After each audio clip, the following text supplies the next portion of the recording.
friends, welcome to this new session on fundamentals of investment. ഇന്ന് നമ്മൾ deal ചെയ്യാൻ പോകുന്നത് മോഡ്യൂൾ 5 ആണ്. ആൻഡ് ഈ ഒരൊറ്റ സെഷനിൽ തന്നെ നമ്മൾ മോഡ്യൂൾ 5 കംപ്ലീറ്റ് ചെയ്യണം because it's not that big a chapter. Okay, so let's get into this. Before going into this content further, if you're new to this channel, please like, share and subscribe. ഈ module 5 നമ്മൾ deal ചെയ്യാൻ പോകുന്നത് investor പ്രൊട്ടക്ഷനെ കുറിച്ചാണ്. Because we been talking all about investment and different types of investment and valuation of investment. ഇൻവെസ്റ്റ്മെൻറ്റിൻ്റെ വലിയൊരു പാർട്ടാണ് investor protection. Now why do we need investor protection? Simply so that we have investors. ഒരാൾ ഇപ്പോൾ നിങ്ങൾ ഒരു മാർക്കറ്റിലേക്ക് പോവുകയാണ് സാധനങ്ങൾ പർച്ചേസ് ചെയ്യാനായിട്ട്. Every time you go to the market, if you are cheated, if you R robbed of your മണി, നിങ്ങൾ എപ്പോഴെങ്കിലും ഇനി മാർക്കറ്റിൽ പോവുമോ? The chances are a big no. What happens if there is no investors? The entire financial system crashes. Okay, entire market മാത്രമല്ല, entire financial system. Now financial system എന്ന് പറയുമ്പോൾ it's not just your stock markets. Stock market മാത്രമല്ല, banking system ഉണ്ട്, പിന്നെ അതല്ലാണ്ട് intermediaries ഉണ്ട്, അങ്ങനെ ഒരുപാട് എലമെന്റുകൾ വരുന്നുണ്ട് ഈ ഫിനാൻഷ്യൽ സിസ്റ്റം എന്ന് പറഞ്ഞ സംഭവത്തിൽ. അപ്പോൾ ഇൻവെസ്റ്റർ ഇല്ലെങ്കിൽ അതോടെ തീർന്നു ഈ പറഞ്ഞിട്ടുള്ള financial system. And that can actually cause a nation to crumble. ഒരു വലിയ രാജ്യം നിലം പൊത്താനായിട്ട് അത് തന്നെ ധാരാളം. Okay, so investor protection is a very important element in terms of understanding the fundamentals of investment. So let's look at it. Before getting into investor protection, we should know who is an investor. Investor എന്ന് പറയുന്നത് ആരാണ്? നമ്മൾ ആദ്യമേ investment എന്താണെന്ന് പഠിച്ചിട്ടുണ്ടായിരുന്നു, പക്ഷേ ഒരു investor ആരാണെന്നുള്ളത് നമ്മൾ നോക്കിയിട്ടുണ്ടായിരുന്നില്ല. ഏറ്റവും സിംപ്ലസ്റ്റ് സെൻസിൽ പറയുകയാണെങ്കിൽ it is A person who invest capital. തൻ്റെ കയ്യിൽ പൈസയുണ്ട്, എൻ്റെ കയ്യിൽ കുറച്ച് പൈസയുണ്ട്, ആ പൈസ ഞാൻ ഇൻവെസ്റ്റ് ചെയ്യുന്ന ആ എമൗണ്ട് ഞാൻ ഇൻവെസ്റ്റ് ചെയ്യുമ്പോഴാണ് ഞാനൊരു ഇൻവെസ്റ്റർ ആവുന്നത്. Any person who invest capital. Now എന്തിന്? വിത്ത് എക്സ്പെക്ടേഷൻ ഓഫ് റിട്ടേൺ.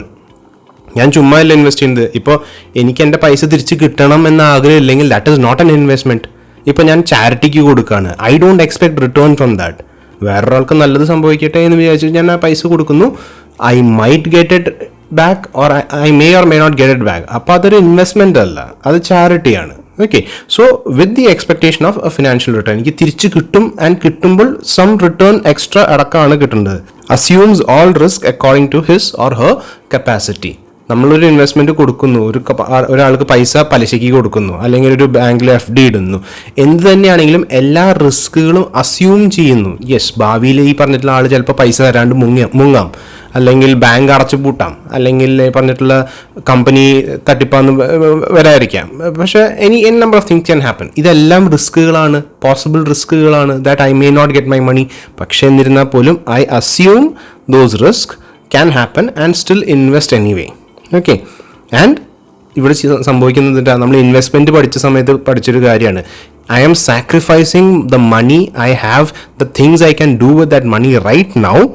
എന്തിനു വേണ്ടിയിട്ട്? ഭാവിയിലത്തെ ഒരു ഗെയിനിന് വേണ്ടിയിട്ടാണ് ഞാനത് സാക്രിഫൈസ് ചെയ്യുന്നത്. Along with this, the investor expects future return.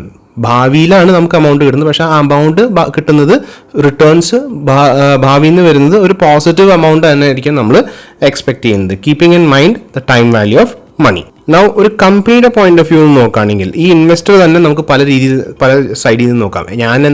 ഞാൻ ഇൻവെസ്റ്റ്മെൻറ്റ് നടത്തുന്നു, എൻ്റെ പോയിന്റ് ഓഫ് വ്യൂ നമുക്ക് നോക്കാം.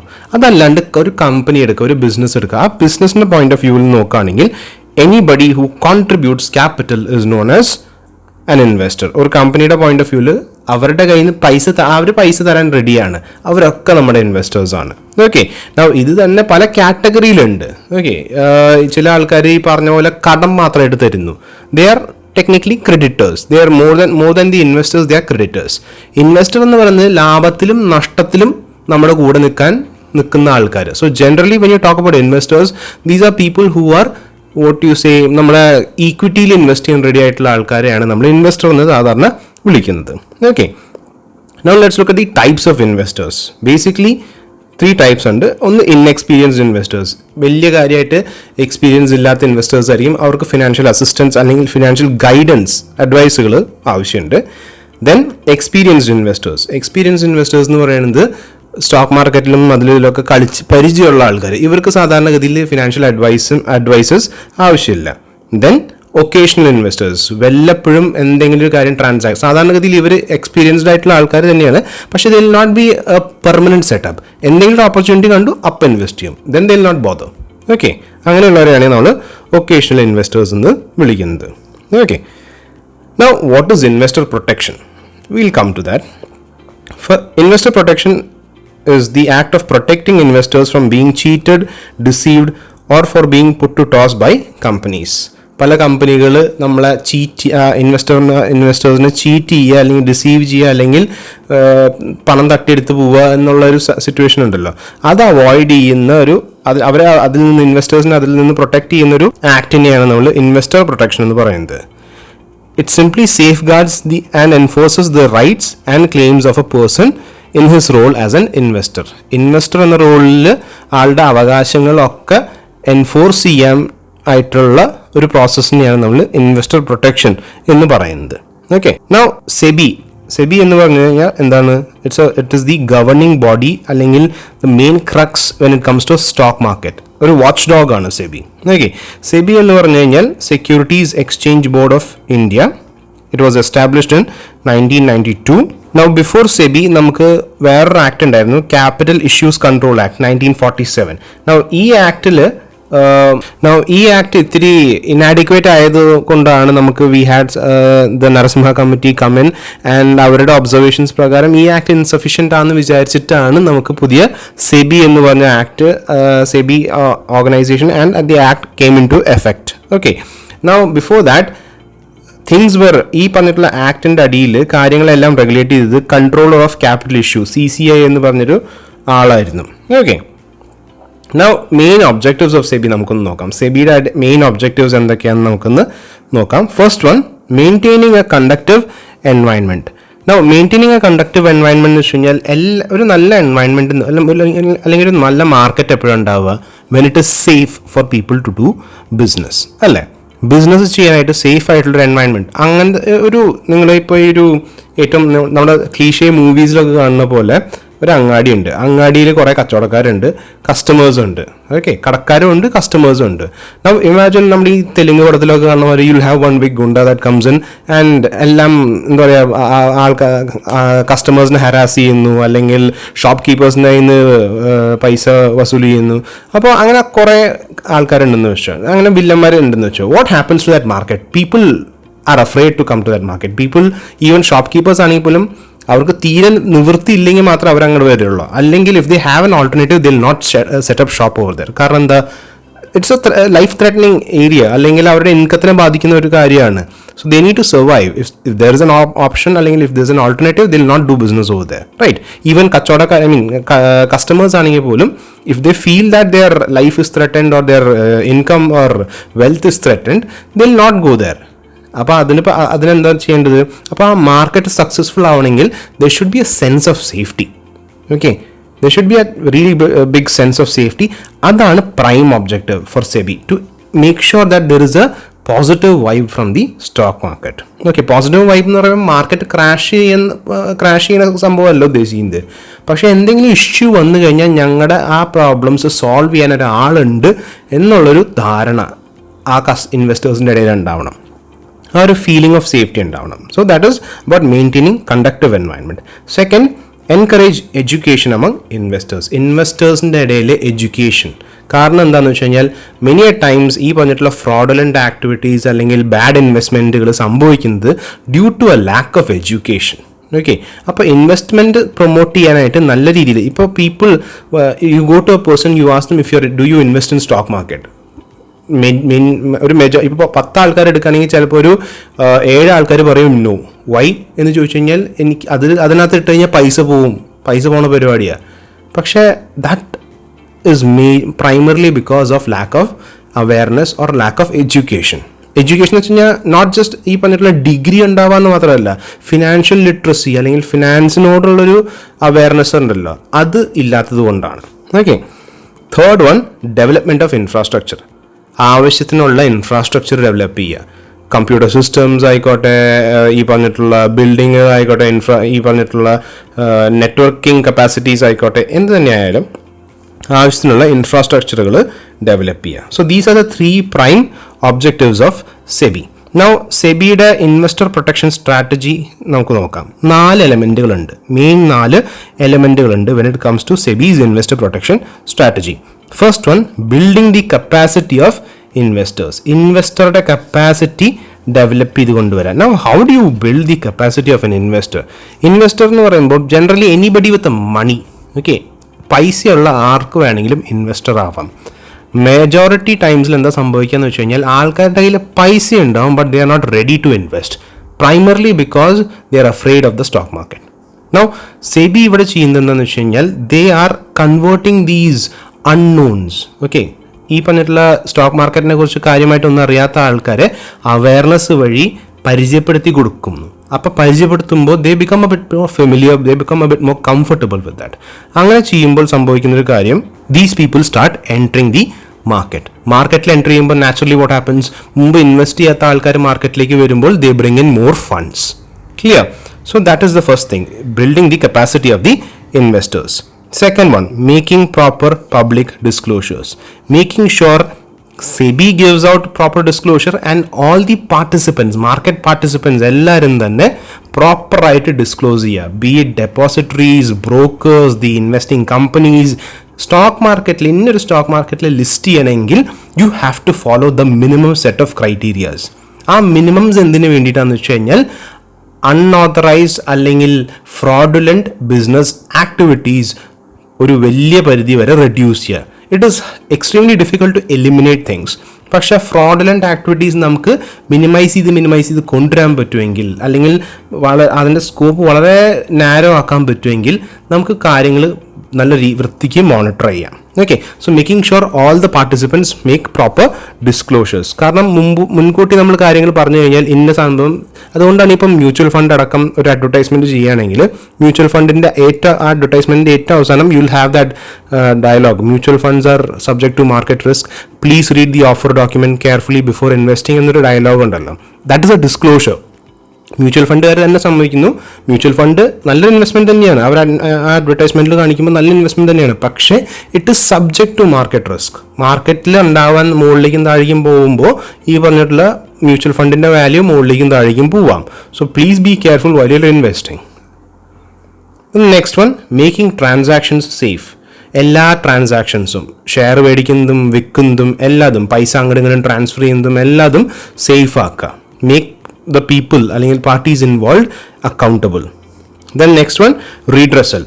നാലാമത്തെ സ്ട്രാറ്റജി എന്ന് പറഞ്ഞാൽ പ്രോംപ്റ്റ് ആയിട്ടുള്ള റിഡ്രസൽ സിസ്റ്റം. എന്തെങ്കിലും ഗ്രീവിയൻസസ് ആരെങ്കിലും റേസ് ചെയ്ത് കഴിഞ്ഞാൽ അതിൻ്റെ ഒത്തൻറ്റിസിറ്റി ചെക്ക് ചെയ്യുക, അത് കഴിഞ്ഞിട്ട് അതിന് വേണ്ട ആക്ഷൻസ് കൊടുക്കുക എന്നുള്ളതാണ്.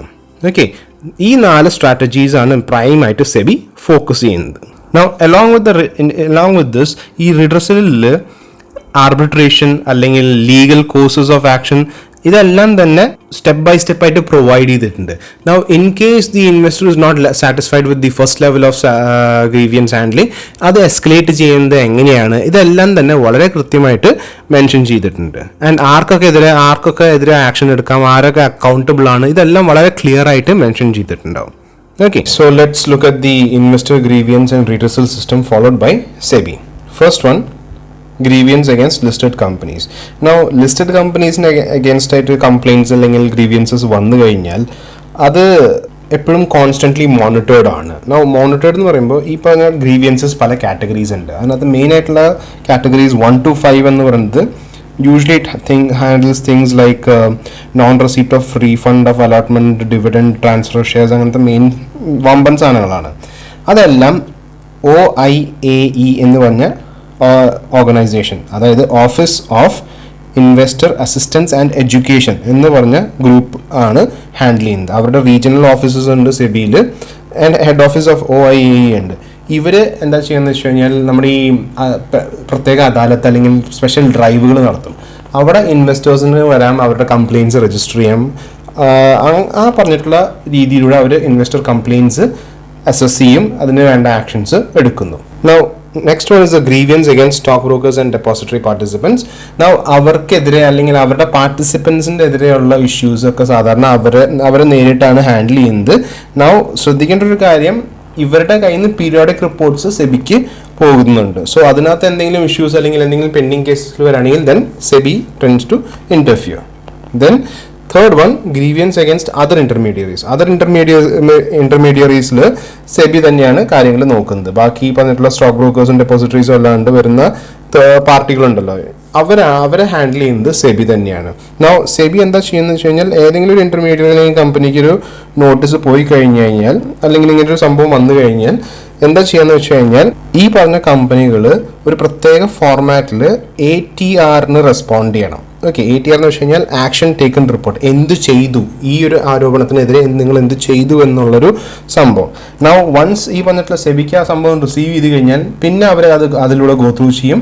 And they find out satisfactory ആയിട്ട് മെക്കാനിസംസ് അല്ലെങ്കിൽ സാറ്റിസ്ഫാക്ടറി ആയിട്ട് ഈ പറഞ്ഞിട്ടുള്ള കാര്യങ്ങൾ ചെയ്തിട്ടുണ്ടോ എന്നുള്ളത്, ഇനീഷ്യേറ്റ് ചെയ്തിട്ടുണ്ടോ എന്നുള്ളത് നോക്കും.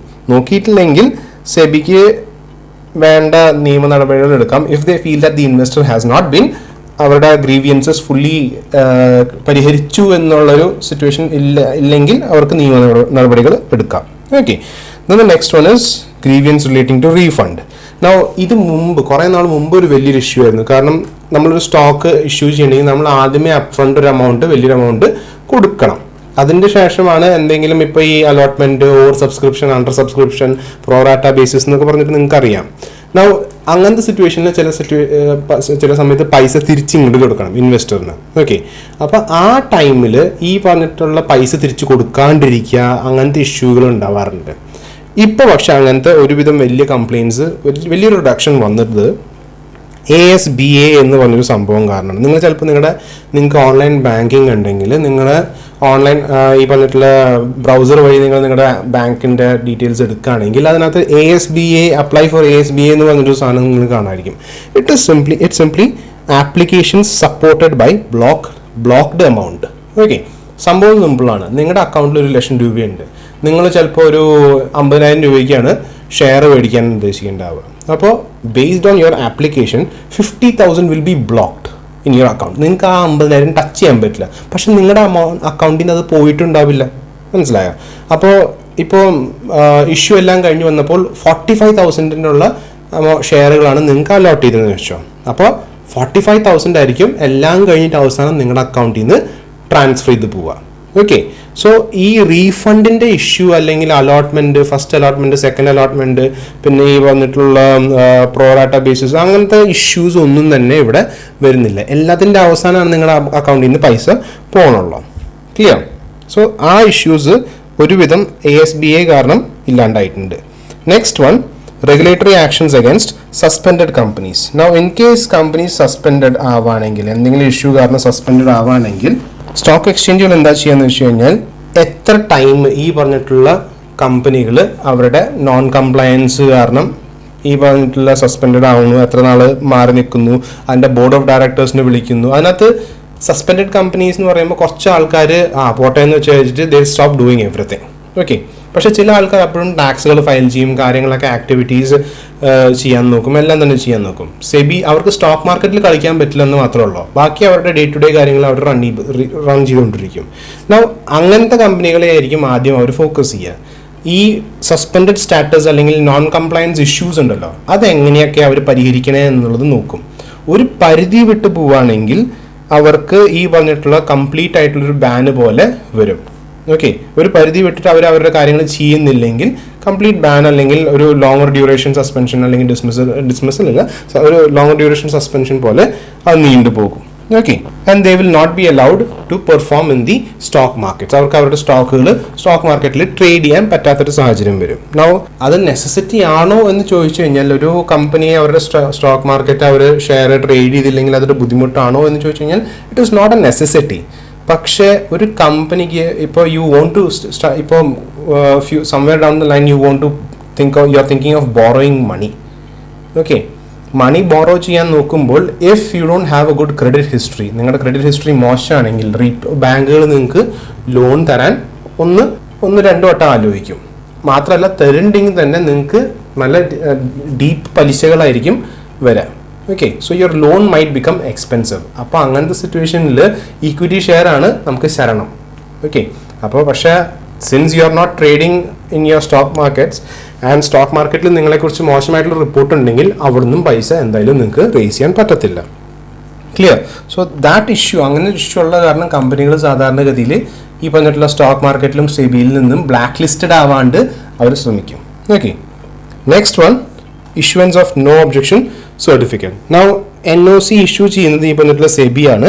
ഇതിലെന്താ ചെയ്യണമെന്ന് വെച്ച് കഴിഞ്ഞാൽ കമ്പനികൾ സാധാരണ പൈസ പബ്ലിക് ഇഷ്യൂ ആയിട്ട് റേസ് ചെയ്യുമ്പോൾ ആ ഇഷ്യൂ എമൗണ്ടിൻ്റെ ഒരു 1% അവർ ആ കൺസേൺ സ്റ്റോക്ക് എക്സ്ചേഞ്ചിൽ, ഏത് സ്റ്റോക്ക് എക്സ്ചേഞ്ചിലാണ് അവർ ലിസ്റ്റ് ചെയ്യണേ ആ സ്റ്റോക്ക് എക്സ്ചേഞ്ചിൽ അവർ ഡെപ്പോസിറ്റ് ചെയ്യണം. ഓക്കെ, ഇഷ്യൂ എമൗണ്ട് ഇപ്പോൾ 100 കോടിയാണെങ്കിൽ 1 കോടി അവർ ഈ പറഞ്ഞിട്ടുള്ള ഇപ്പോൾ ബോംബെ സ്റ്റോക്ക് എക്സ്ചേഞ്ചിൽ ലിസ്റ്റ് ചെയ്യണമെന്ന് വെച്ച് കഴിഞ്ഞാൽ ആ ബോംബെ സ്റ്റോക്ക് എക്സ്ചേഞ്ചിൽ അവർ 1 കോടി കൊടുക്കണം. NOC കൊടുക്കുന്നത് ഈ പറഞ്ഞിട്ടുള്ള സെബി ആണ്. ആ എമൗണ്ട് അവർക്ക് തിരിച്ചു കിട്ടും provided SEBI gives dum the NOC. NOC എപ്പോഴാണ് കിട്ടാന്ന് വെച്ച് കഴിഞ്ഞാൽ ഇഷ്യൂസ് ഒന്നും അല്ലെങ്കിൽ ഗ്രീവിയൻസസ് ഒന്നും പെൻഡിങ് ഇല്ല എന്ന് വരുമ്പോഴാണ് ഈ പറഞ്ഞിട്ടുള്ള NOC സെബി കൊടുക്കുക. NOC കിട്ടിക്കഴിഞ്ഞാൽ മാത്രമേ ആ ഒരു 1% ഈ പറഞ്ഞിട്ടുള്ള സ്റ്റോക്ക് എക്സ്ചേഞ്ച് റിലീസ് ചെയ്യുള്ളൂ. Okay, next one is information on liquidated or സിക്ക് കമ്പനീസ്. മോശമായിട്ടുള്ള പെർഫോമിംഗ് കമ്പനീസ് അല്ലെങ്കിൽ ഫിനാൻഷ്യലി ഡ്യൂറസിലുള്ള കമ്പനീസിൻ്റെ ഡീറ്റെയിൽസ് എല്ലാം തന്നെ അതാത് ഈ പറഞ്ഞിട്ടുള്ള സെബിയുടെ ആയാലും അല്ലെങ്കിൽ ഈ പറഞ്ഞിട്ടുള്ള സ്റ്റോക്ക് എക്സ്ചേഞ്ചുകളുടെ ആയാലും, അപ്പോൾ ചില ബ്രോക്കേഴ്സിൻ്റെ സൈറ്റിൽ നോക്കിയാലും സിക്ക് കമ്പനീസ് എന്ന് പറഞ്ഞിട്ടൊരു ലിസ്റ്റ് അവർ പുട്ട് ഫോർവേഡ് ചെയ്യും. അത് എന്തുകൊണ്ടാണെന്ന് വെച്ച് കഴിഞ്ഞാൽ ഇൻവെസ്റ്റേഴ്സിന് മനസ്സിലാവാൻ വേണ്ടിയിട്ട് ഏതൊക്കെയാണ് പ്രശ്നക്കാരനായ കമ്പനീസ് എന്ന്. Okay, next one grievance relating to brokers and sub brokers. ഇങ്ങനത്തെ ഗ്രീവിയൻസസ് ഈ പറഞ്ഞിട്ടുള്ള ബ്രോക്കേഴ്സ് സബ് ബ്രോക്കേഴ്സിന്റെ ഗ്രീവിയൻസസ് ഹാൻഡിൽ ചെയ്യാൻ വേണ്ടിയിട്ടാണ് ഇടയ്ക്കിടയ്ക്ക് ഇൻസ്പെക്ഷൻസും കാര്യങ്ങളൊക്കെ നടത്തുന്നത്. ആ ഇൻസ്പെക്ഷൻസ് ചിലപ്പോൾ സ്റ്റോക്ക് ബ്രോക്കേഴ്സിന് പുറത്തായിരിക്കാം, സബ് ബ്രോക്കേഴ്സിന് പുറത്തായിരിക്കാം, ഡെപ്പോസിറ്ററി പാർട്ടിസിപ്പൻസിന് പുറത്തായിരിക്കാം, രജിസ്ട്രാറിന് പുറത്തായിരിക്കാം, ഷെയർ ട്രാൻസ്ഫർ ഏജൻസിന്റെ പുറത്തായിരിക്കാം. അങ്ങനെ ഒരുപാട് ആൾക്കാരുടെ നേരെ ഈ പറഞ്ഞിട്ടുള്ള എക്സാമിനേഷൻ അല്ലെങ്കിൽ ഇൻസ്പെക്ഷൻസ് വരും. Okay, and it happens at random. പലപ്പോഴും ഈ റിസീവ് ചെയ്യുന്ന കംപ്ലയിൻസിൻ്റെ ബേസിസിൽ ഒരു ഗൈഡഡ് രീതിയിൽ റാൻഡം ആയിട്ട് ഈ ഇൻസ്പെക്ഷൻസ് വരും. Okay, so these are the investor grievances and redressal systems followed by SEBI. Now, why is it? What are the difficulties in the existing system? നമുക്കതൊന്ന് നോക്കാം. First one, no centralized database is maintained. Okay, ഒരു centralised version available അല്ല പലപ്പോഴും. They are working on it. പക്ഷേ SEBI as of now they don't have a centralised database when all regions, പല regions ആയിട്ട് split ചെയ്തിട്ടുണ്ട്. Northern region, southern region, അങ്ങനെ പല regions ഉണ്ട്. ആ റീജിയൻസിൻ്റെ ആക്ടിവിറ്റീസ് സിങ്ക്രണൈസ്ഡ് അല്ല. Okay, then delay and redressal. As we know ഇതൊരു സിസ്റ്റമാണ് and obvious delays can happen due to procedural issues. Okay, ഇന്ന പ്രൊസീജിയർ ഒരു സംഭവം ഇത് ചെയ്ത് കഴിഞ്ഞാൽ next thing there are steps. ഇപ്പം നമ്മൾ കോടതിയിൽ നിന്നൊരു ഇത് കിട്ടണമെങ്കിൽ, എന്താ പറയുക, ഒരു വിധി കിട്ടണമെങ്കിൽ ഏറ്റവും ലോവർ സെക്ഷനിലുള്ള കോർട്ടുണ്ട്. അപ്പോൾ വൺ ഓഫ് ദി, ഇപ്പം എനിക്ക് I'm not happy with the verdict, I can apply to a higher court. അതേപോലെ തന്നെ അത് വീണ്ടും 2-3 ലെവൽസ് ഓഫ് കോടതിയുണ്ട്, which can actually cause a delay in the judgment or delay in the redressal. Then loss, misplacement of records. Documents ഇടയ്ക്കിടയ്ക്ക് കാണാണ്ടാവുക എന്നുള്ള situation, that is ഇപ്പോൾ അത് അത്രയില്ല. Prior to computerisation loss and misplacement of records was a issue. Now നാലാമത്തെ ഒരു issue എന്ന് പറയുന്നത് storage ആണ്. ഓക്കെ, നൗ സെബി എസ്റ്റാബ്ലിഷ് ആയ 1992 തൊട്ട് അങ്ങോട്ട് നോക്കുകയാണെങ്കിൽ huge amount of compliance, more than 3 million grievances ഉണ്ട്. അപ്പോൾ ഈ 3 million ഗ്രീവിയൻസസിൽ മെജോറിറ്റി സൈസ് ചിലപ്പോൾ പേപ്പർ അല്ലെങ്കിൽ ഡോക്യുമെന്റ് ബേസിസ് ആയിരിക്കും. അതെല്ലാത്തിൻ്റെയും സ്റ്റോറേജ് ഒരു ഇഷ്യൂ ആണ്. Now they have started converting it into digital format. പക്ഷെ എന്നാലും it's a tedious process. Okay, ഇനി അടുത്ത് നോക്കാൻ പോകുന്നത് improvement measures taken by SEBI. നമ്മൾ നേരത്തെ നോക്കിയത് difficulties in the existing system ആണ്. ഇനി എന്തൊക്കെ നമ്മൾ സെബി ചെയ്തു എന്നുള്ളത് നമുക്ക് നോക്കാം. First one, establishment of A centralised database. ഒരു സെൻട്രലൈസ്ഡ് ഡേറ്റാബേസ് സെബി എസ്റ്റാബ്ലിഷ് ചെയ്തു.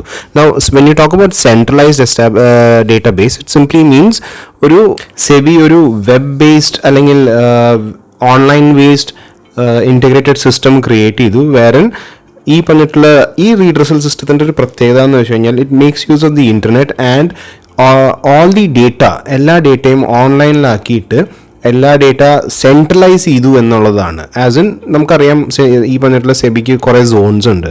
ഓക്കെ, സെബിയുടെ ഓപ്പറേഷൻസ് നോക്കുകയാണെങ്കിൽ നോർത്തേൺ, സദേൺ, അങ്ങനെ ഡിഫറെൻറ്റ് സോൺ വൈസ് ആയിട്ടുണ്ട്, തിരിച്ചിട്ടുണ്ട്. എല്ലാ സ്ഥലത്തിൻ്റെയും എല്ലാം കൂടി സെൻട്രലൈസ് ചെയ്തിട്ട് ഈ കംപ്ലയിൻറ്റ്സ് റിസീവ് ചെയ്യാനായിട്ടൊരു സിംഗിൾ സിസ്റ്റം ഉണ്ടാക്കി, ഇതെല്ലാം സ്റ്റോർ ചെയ്യാനായിട്ടൊരു സിംഗിൾ ഡേറ്റാബേസ് ഉണ്ടാക്കി. ആൻഡ് അതിൻ്റെ പേരാണ് SEBI complaint redress system, scores എന്ന് പറയും, SCORES. ഓക്കെ, നൗ സ്കോർസ് മെയിനായിട്ട് ചെയ്യുന്ന ഒരു ഇലക്ട്രോണിക് ഇൻ്റർഫേസ് പ്രൊവൈഡ് ചെയ്യാണ്, വേറെ ഇൻവെസ്റ്ററിന് കംപ്ലയിൻറ്റ് ലോഡ്ജ് ചെയ്യാനും മാത്രമല്ല ട്രാക്ക് ചെയ്യാനും, അവരുടെ പ്രോസസ്സ് എന്തായി അല്ലെങ്കിൽ ഈ പറഞ്ഞിട്ടുള്ള കംപ്ലയിൻറ്റിൻ്റെ സ്റ്റാറ്റസ് എന്താണെന്നുള്ളത് ട്രാക്ക് ചെയ്യാനും കൂടിയിട്ടുള്ളൊരു സിസ്റ്റമായിട്ട് മാറി ഈ പറഞ്ഞിട്ടുള്ളത്. ഈ ഓൺലൈൻ ഇപ്പോൾ ഇൻവെസ്റ്ററിന് ഒരു കംപ്ലയിൻ്റ് ഉണ്ട്, ഒരു കമ്പനിക്കെതിരെ ആവാം, ഒരു ഇൻ്റർമീഡിയറിക്കെതിരെ ആവാം, എന്ത് കംപ്ലയിൻ്റ് ആണെങ്കിലും ഓൺലൈൻ വഴി അവർക്ക് രജിസ്റ്റർ ചെയ്യാം. ആൻഡ് ഈ കംപ്ലയിൻറ്റ് വഴി അവർക്കത് എന്താ പറയുക ട്രാക്ക് ചെയ്യാനും ഉള്ള ഫെസിലിറ്റിയും ഇതിനകത്തുണ്ട്. ഓക്കെ, നൗ ഈ സോഫ്റ്റ്വെയർ ഡെവലപ്പ് ചെയ്തത് NIC ആണ്, national informatics centre, ministry of information and technology, ന്യൂഡൽഹിയിൽ നിന്നാണ്. നൗ ഇത് ഡെവലപ്പ് ചെയ്യേണ്ട പുറകിലുള്ള സിസ്റ്റം എന്ന് പറയുന്നത് NIC sat down with representatives from all parts of the industry. ഈ വന്നിട്ടുള്ള സ്റ്റോക്ക് മാർക്കറ്റിൽ നിന്നുള്ള ആൾക്കാർ, സ്റ്റോക്ക് എക്സ്ചേഞ്ചസ് നിന്നുള്ള ആൾക്കാർ, ഡെപ്പോസിറ്ററീസ് എന്നുള്ള ആൾക്കാർ, ബ്രോക്കേഴ്സ്, സബ് ബ്രോക്കേഴ്സ്, ബാങ്കിങ് സെക്ഷനിൽ നിന്നുള്ള ആൾക്കാർ എല്ലാവരെയും ഒരുമിച്ച് കൊണ്ടുവന്ന് അവരുടെ ഫീഡ്ബാക്ക് ഒക്കെ എടുത്തിട്ടാണ് ഈ വന്നിട്ടുള്ള സിസ്റ്റം ഡെവലപ്പ് ചെയ്തത്. ഓക്കെ, ആ സിസ്റ്റത്തിൻ്റെ പേരാണ് scores, SCORES. Okay, now the next one is disclosure and investor protection guidelines. Now disclosure and investor protection guidelines എന്ന് പറയുന്നത് ഒരു സെറ്റ് ഓഫ് ഗൈഡ്ലൈൻസ് ആണ്. സെബി ഇഷ്യൂ ചെയ്തൊരു സെറ്റ് ഓഫ് ഗൈഡ്ലൈൻസ് ആണ്, 2000 ഇഷ്യൂ ചെയ്തതാണ്. ഓക്കെ, നൗ ഈ ഗൈഡ് ലൈൻസ് ബേസിക്കലി പ്രൈമറി മാർക്കറ്റിന് വേണ്ടിയിട്ടുള്ള, primary മാർക്കറ്റും സെക്കൻഡറി മാർക്കറ്റും തമ്മിലുള്ള ഡിഫറൻസ് നിങ്ങൾക്ക് അറിയാമെന്ന് വിചാരിക്കുന്നു. പ്രൈമറി മാർക്കറ്റ് എന്ന് പറയുന്നത് ന്യൂ മാർക്കറ്റ് അല്ലെങ്കിൽ ഇഷ്യൂ മാർക്കറ്റ് എന്ന് പറയും. ഓക്കെ, അപ്പോൾ ഇഷ്യൂ മാർക്കറ്റ്സിനോട് റിലേറ്റ് ചെയ്തിട്ടുള്ള കാര്യങ്ങൾ അതിനൊരു ഗൈഡ് ലൈൻസ് കൊടുക്കലാണ്. Now it mainly applies to the primary market and it involves things like issues made by the unlisted companies, rights issue, offer for sale, അങ്ങനത്തെ കാര്യങ്ങളൊക്കെയാണ് മെയിനായിട്ട് അതിനുള്ളിൽ വരുന്നത്. നൗ ഈ ഗൈഡ് ലൈൻസ് ബേസിക്കലി ഇൻസ്ട്രക്ഷൻസ് ആണ്, അല്ലെങ്കിൽ eligibility standards പൊട്രേറ്റ് അല്ലെങ്കിൽ puttu fourth ചെയ്യുന്ന സ്റ്റാൻഡേർഡ്സ് ആണ്. എന്തിനു വേണ്ടിയിട്ട് ഈ പറഞ്ഞിട്ടുള്ള ഇഷ്യൂയിങ് കമ്പനീസ് അല്ലെങ്കിൽ companies issuing different kinds of സെക്യൂരിറ്റീസിന് വേണ്ടിയിട്ട്, അതിൻ്റെ പ്രൈസിങ്ങിനെ റിലേറ്റ് ചെയ്തിട്ട്, അതിൻ്റെ requirement relating to promoters, lock in period, അങ്ങനെ ഒരുപാട് കാര്യങ്ങളെക്കുറിച്ചാണ് ഈ everything. It has everything to do with primary market അല്ലെങ്കിൽ ഇഷ്യൂ മാർക്കറ്റിനെ കുറിച്ചുള്ളതാണ്. ഓക്കെ, നൗ ഈ disclosure and investment protection guidelines 2007 April 2007 ഈ സെബി ഒന്നുകൂടി അമെൻഡ് ചെയ്തിട്ടുണ്ടായിരുന്നു. ആ അമെൻമെൻറ്റ്സിൽ വരുന്ന മെയിൻ പോയിന്റുകൾ എന്ന് പറയുന്നത്, ഒന്ന്, IPOസിൻ്റെ ഗ്രേഡിംഗ് മാൻഡേറ്ററി ആക്കി. മുമ്പ് അത് അത്രയും മാൻഡേറ്ററി ആയിരുന്നില്ല. ഇത് ഗ്രേഡിംഗ് നമുക്കറിയാം, ഓരോന്നിനും ഒരു സ്റ്റാറ്റസ് കൊടുക്കുക അല്ലെങ്കിൽ ഒരു ഗ്രേഡ് കൊടുക്കുക, better the companies better the grade അല്ലേ. അപ്പോൾ ആ ഗ്രേഡിംഗ് മാൻഡേറ്ററി ആക്കി. ദെൻ രണ്ടാമത്തെ ഒരു റെക്കമെൻഡേഷൻ എന്ന് പറയുക അല്ലെങ്കിൽ രണ്ടാമത്തെ ഒരു അമെൻമെൻറ്റ് എന്ന് പറയുന്നത്, existing practices followed by SEBI regarding processing of draft offer documents incorporated in the DIP guidelines. Already run ചെയ്തുകൊണ്ടിരുന്ന കുറേ സെറ്റ് ഓഫ് റൂൾസ് റെഗുലേഷൻസ് ഉണ്ടായിരുന്നു ഈ പറഞ്ഞിട്ടുള്ള ഡ്രാഫ്റ്റ് ഓഫർ ഡോക്യുമെൻറ്റ്സിനെ കുറിച്ചും അങ്ങനെ ബാക്കിയുള്ള കുറച്ച് കാര്യങ്ങളെ കുറിച്ചും. അത് അതേപോലെ തന്നെ മെയിൻറ്റെയിൻ ചെയ്തു. പിന്നെ വന്നിട്ടുള്ളൊരു അഡീഷണൽ ആയിട്ടുള്ളൊരു റെക്കമെൻഡേഷൻ എന്ന് പറഞ്ഞത്, companies having A listing history of 1 year or more, ഒരു വർഷം അല്ലെങ്കിൽ അതിനേക്കാളും കൂടുതൽ ലിസ്റ്റിംഗ് ഹിസ്റ്ററി ഉള്ള കമ്പനികൾക്ക് QIP ചെയ്യാൻ പറ്റും. QIP എന്ന് വെച്ച് കഴിഞ്ഞാൽ qualified institutional placement. Okay, now QIPനെ കുറിച്ച് നിങ്ങൾക്ക് I think you might be aware of it. Different ways of ഇഷ്യൂവിൽ QIP is one of them. ഈ പറഞ്ഞിട്ടുള്ള rights issue, initial public offer, follow on public offer എന്നൊക്കെ പഠിച്ചതിൻ്റെ കൂട്ടത്തിൽ QIPയും കൂടി നിങ്ങൾ പഠിച്ചിട്ടുണ്ടാവും. ഓക്കെ, നെക്സ്റ്റ് അമെൻമെൻറ്റ് എന്ന് പറയുന്നത്, companies having listing history of less than 6 months to be enabled to make preferential allotment subject to certain conditions. ചില പ്രത്യേക സാഹചര്യങ്ങളിൽ നമുക്ക് ഈ പറഞ്ഞിട്ടുള്ള കമ്പനികൾ 6 മാസത്തിനേക്കാളും കുറവ് ലിസ്റ്റിംഗ് ഹിസ്റ്ററി, അതായത് ലിസ്റ്റ് ചെയ്തിട്ട് ഇപ്പോൾ 6 മാസത്തിന് ആയിട്ടില്ല, അങ്ങനത്തെ കമ്പനികൾക്ക് പ്രിഫറൻഷ്യൽ അലോട്ട്മെൻറ്റുകൾ ചെയ്യാം. പക്ഷേ അതിന് കുറച്ച് കണ്ടീഷൻസ് അപ്ലൈഡ്. ഓക്കെ. പിന്നെ അടുത്തൊരു അമെൻഡ്മെൻറ്റ്, മെയിൻ ഒരു അമെൻഡ്മെൻറ്റ് എന്ന് വെച്ച് കഴിഞ്ഞാൽ minimum number of promoters, contributors for the purpose of public ഇഷ്യൂവിന് വേണ്ടിയിട്ടുള്ള കാര്യങ്ങൾക്ക് കുറേ കൂടി ക്ലാരിറ്റി പ്രൊവൈഡ് ചെയ്യാൻ കമ്പനികൾ ബാധ്യസ്ഥരായിട്ടുണ്ട്. ഓക്കെ. സോ ഇതാണ് main guidelines with regard to disclosure and investment protection. DIP guidelines എന്ന് പറയും, 2000 എനാക്ട് ചെയ്തിട്ടുള്ളതാണ്. Okay. Now moving on to the next one, investor protection fund. Now investor protection fund എന്ന് പറയുന്നത് government establish ചെയ്തിട്ടുള്ളതാണ്. Investor education and protection fund എന്ന് പറയാം, IEPF എന്നാണ്. അത് വരുന്നത് കമ്പനീസ് ആക്ടിൻ്റെ അടിയിൽ section 205C. Okay. Companies act 1956 അടിയിൽ വരുന്നതാണ്. ഇത് ബേസിക്കലി എന്താ ഉദ്ദേശിക്കുന്നത് വെച്ച് കഴിഞ്ഞാൽ അൺക്ലെയിംഡ് ആയിട്ടുള്ള കുറേ ഡിവിഡൻഡുകൾ ഉണ്ടാവും. കാരണം ചില സമയത്ത് എന്താ സംഭവിക്കുന്നത് വെച്ച് കഴിഞ്ഞാൽ ഡിവിഡൻഡുകൾ ആൾക്കാർ ക്ലെയിം ചെയ്യില്ല. ചെറിയ എമൗണ്ട് അല്ലേ, നിസ്സാര എമൗണ്ട് അല്ലേ എന്ന് വിചാരിച്ചിട്ട് അവർ കുറേ ആൾക്കാർ, it's actually surprising, quite a number of people generally don't tend to claim their dividends. മുമ്പൊക്കെ ഈ അടുത്തായിട്ടാണ് ഡിവിഡൻഡുകൾ ഡയറക്റ്റ്ലി ആ മെൻഷൻഡ് അക്കൗണ്ടിലേക്ക് വന്നു തുടങ്ങിയിട്ടുള്ളത്. അതല്ലാണ്ട് മുമ്പൊക്കെ ഈ പറഞ്ഞിട്ടുള്ള ഡിമാൻഡ് ഡ്രാഫ്റ്റുകളായിട്ടാണ് പോയി കിടക്കാറ്. അപ്പോൾ ഈ DDകളൊക്കെ അല്ലെങ്കിൽ അങ്ങനത്തെ ഇതൊക്കെ ആയിട്ട് വരുമ്പോൾ ആൾക്കാർ ചെറിയ എമൗണ്ട് ഡിവിഡൻഡൊക്കെ ആണെങ്കിൽ എന്താ പറയുക 10 രൂപ 20 രൂപ 30 രൂപയൊക്കെയാണ് വരുന്നത് വെച്ച് കഴിഞ്ഞാൽ ഈ ചെറുകിട ഇൻവെസ്റ്റേഴ്സ് ഉണ്ടാവുമല്ലോ, അതിന് വേണ്ടി മാത്രം ബാങ്കിൽ പോയി അത് ഡെപ്പോസിറ്റ് ചെയ്ത് എന്താ പറയുക, അത് ഒരു മെനക്കേടായിട്ട് കണ്ട കുറേ ആൾക്കാരുണ്ടാവും. അപ്പോൾ അങ്ങനെ ഇഷ്ടം പോലെ ആൾക്കാരുള്ളത് ആ എമൗണ്ടുകൾ ഈ കമ്പനി ആ ഡിവിഡൻഡ് മാറ്റി വെക്കുകയാണ് ചെയ്യുന്നത്. അപ്പോൾ ഒരു സ്റ്റിപ്പുലേറ്റഡ് ടൈം ഫ്രെയിമിൻ്റെ ഉള്ളിൽ അത് യൂട്ടിലൈസ് ചെയ്തില്ലെങ്കിൽ അല്ലെങ്കിൽ എൻകാഷ് ചെയ്തില്ലെങ്കിൽ ഈ പറഞ്ഞ എമൗണ്ടാണ് ഗവൺമെൻറ്റിലേക്ക് അത് മാറ്റേണ്ടി വരും towards investor education and protection ഫണ്ടിലേക്ക്. ആൻഡ് ഈ investor protection and education and protection ഫണ്ടിൽ മെയിനായിട്ട് നമ്മൾ യൂസ് ചെയ്യുന്നത് ഇങ്ങനത്തെ ഈ ഇൻവെസ്റ്റർ പ്രൊട്ടക്ഷൻ ആക്ടിവിറ്റീസ് അല്ലെങ്കിൽ അവയർനെസ് ക്യാമ്പയിൻസ് ഉണ്ടല്ലോ, അത് ഫണ്ട് ചെയ്യിക്കാൻ വേണ്ടിയിട്ടാണ്. Okay. Next one is investor awareness programmes. SEBI നിങ്ങൾക്ക് ചിലപ്പോൾ ഈ പറഞ്ഞിട്ടുള്ള ഇഷ്ടംപോലെ പ്രോഗ്രാംസ് നിങ്ങൾ കണ്ടിട്ടുണ്ടാവും ഓൺലൈനിൽ, എഡ്യൂക്കേഷണൽ ബേസിസിൽ. ഇപ്പോൾ കോളേജുകളിൽ നിങ്ങൾക്ക് സെബിയുടെ അല്ലെങ്കിൽ BSc NSc വഴി ഉള്ള ഈ ട്രെയിനിങ് പ്രോഗ്രാംസും കാര്യങ്ങളൊക്കെ വന്നിട്ടുണ്ടാവും. അത് ഈ പറഞ്ഞിട്ടുള്ള ഇൻവെസ്റ്റർ അവയർനെസ് പ്രോഗ്രാംസിൻ്റെ ഭാഗമാണ്. അത് ഈ പറഞ്ഞിട്ടുള്ള മീഡിയകൾ വഴിയാവാം, ഇൻ്റർനെറ്റ് വഴിയാവാം, അഡ്വർടൈസ്മെൻറ്റ്സ് വഴിയാവാം, ഈ പറഞ്ഞിട്ടുള്ള അവയർനെസ് ക്യാമ്പയിനുകളായിരിക്കാം. ഓക്കെ. ഇപ്പം റീസെൻ്റ്ലി നിങ്ങൾക്ക് മ്യൂച്വൽ ഫണ്ട്സിൻ്റെ ഒരു നല്ലൊരു അഡ്വർടൈസ്മെൻറ്റ്, മ്യൂച്വൽ ഫണ്ട് സഹീഹെ എന്ന് പറഞ്ഞിട്ടുള്ള അഡ്വർടൈസ്മെൻറ്റ്സ് വന്നിട്ടുണ്ടാവും. ഇതെല്ലാം ഈ പറഞ്ഞിട്ടുള്ള ഇൻവെസ്റ്റർ അവയർനെസ് അല്ലെങ്കിൽ സ്റ്റോക്ക് മാർക്കറ്റിലെ ഫ്രോഡുലൻ്റ് ആക്ടിവിറ്റീസ് എങ്ങനെയാണ് വരുന്നത്, അല്ല ഈ പറഞ്ഞിട്ടുള്ള കുറേ അഡ്വർടൈസ്മെൻറ്റ്സ് നിങ്ങൾ കണ്ടിട്ടുണ്ടാവും.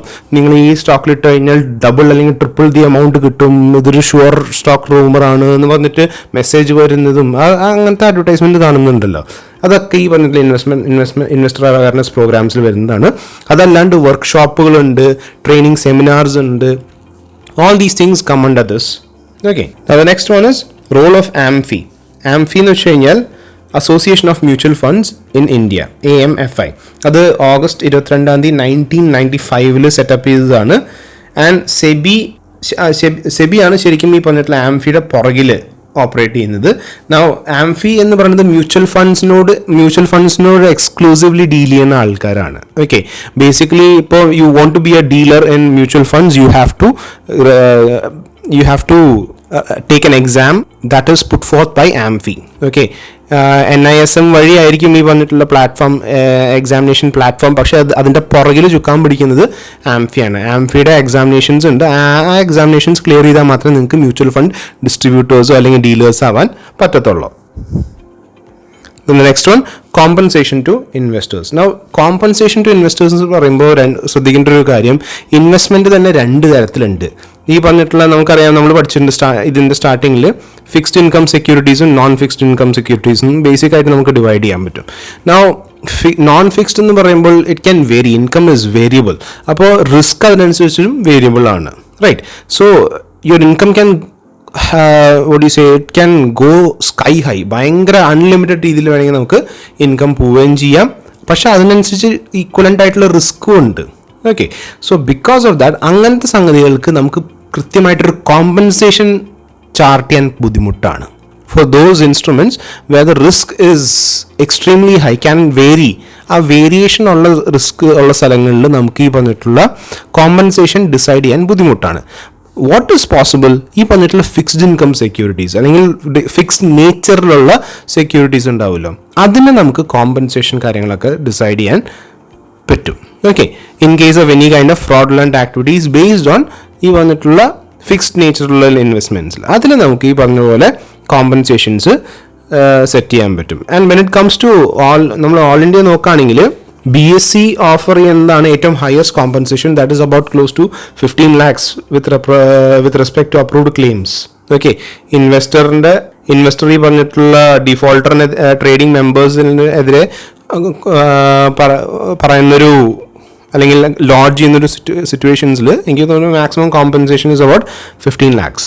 Okay, so these are the main improvement measures taken by SEBI with regard to the previously mentioned difficulties.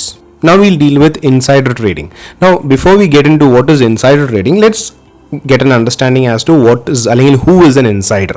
Okay, insider എന്ന് പറയുന്നത് according to section 2 of SEBI prohibition of insider trading regulations 1992 defines insider in the following words. Insider means any person who is or was connected with the company or is deemed to have connected with the company and who is reasonably expected to have access to unpublished price sensitive information in respect of securities of the company who has received or has access to such unpublished price sensitive information. Now insider ഏറ്റവും സിമ്പിൾ ആയിട്ട് പറയുകയാണെങ്കിൽ anybody who has access to price sensitive information with regard to a company. ആൾ കമ്പനിയുടെ employee ആയിരിക്കാം, former employee ആയിരിക്കാം, somebody who is related to a former employee or former employee ആയിരിക്കാം. But ഏതെങ്കിലും ഒരു വഴിക്ക് ആൾക്കൊരു കണക്ഷൻ ഉണ്ട്. ടു വാട്ട് എന്നുള്ളതാണ് അടുത്ത question. Price sensitive information. What all things come under price sensitive information നമുക്ക് പിന്നെ നോക്കാം. ഏറ്റവും സിംപ്ലസ്റ്റ് രീതിയിൽ പറയുകയാണെങ്കിൽ ഈ ഇൻഫർമേഷൻ നിങ്ങൾക്ക് മാർക്കറ്റിൽ ഹിറ്റ് ചെയ്യുകയാണെങ്കിൽ it can cause fluctuations in the price. Okay, അതിനെയാണ് പ്രൈസ് സെൻസിറ്റീവ് ഇൻഫർമേഷൻ എന്ന് പറയുന്നത്. പ്രൈസിനെ ബാധിക്കാൻ സാധ്യത ഉള്ള എല്ലാ ഇൻഫർമേഷനും പ്രൈസ് സെൻസിറ്റീവ് ഇൻഫർമേഷനാണ്. അപ്പോൾ ആ വക സാധനങ്ങളിൽ അൺപബ്ലിഷ്ഡ് ആയിട്ടുള്ള പ്രൈസ് സെൻസിറ്റീവ് ഇൻഫർമേഷനിൽ ആക്സസ് ഉള്ള ആരെയും നമ്മൾ ഇൻസൈഡർ എന്ന് പറയും. Okay, now what is insider trading? Let's look at that. Now Black's law dictionary has defined insider trading as the follows: the use of material non-public information in trading the shares of a company by a corporate insider for any other person who owes a fiduciary duty to the company.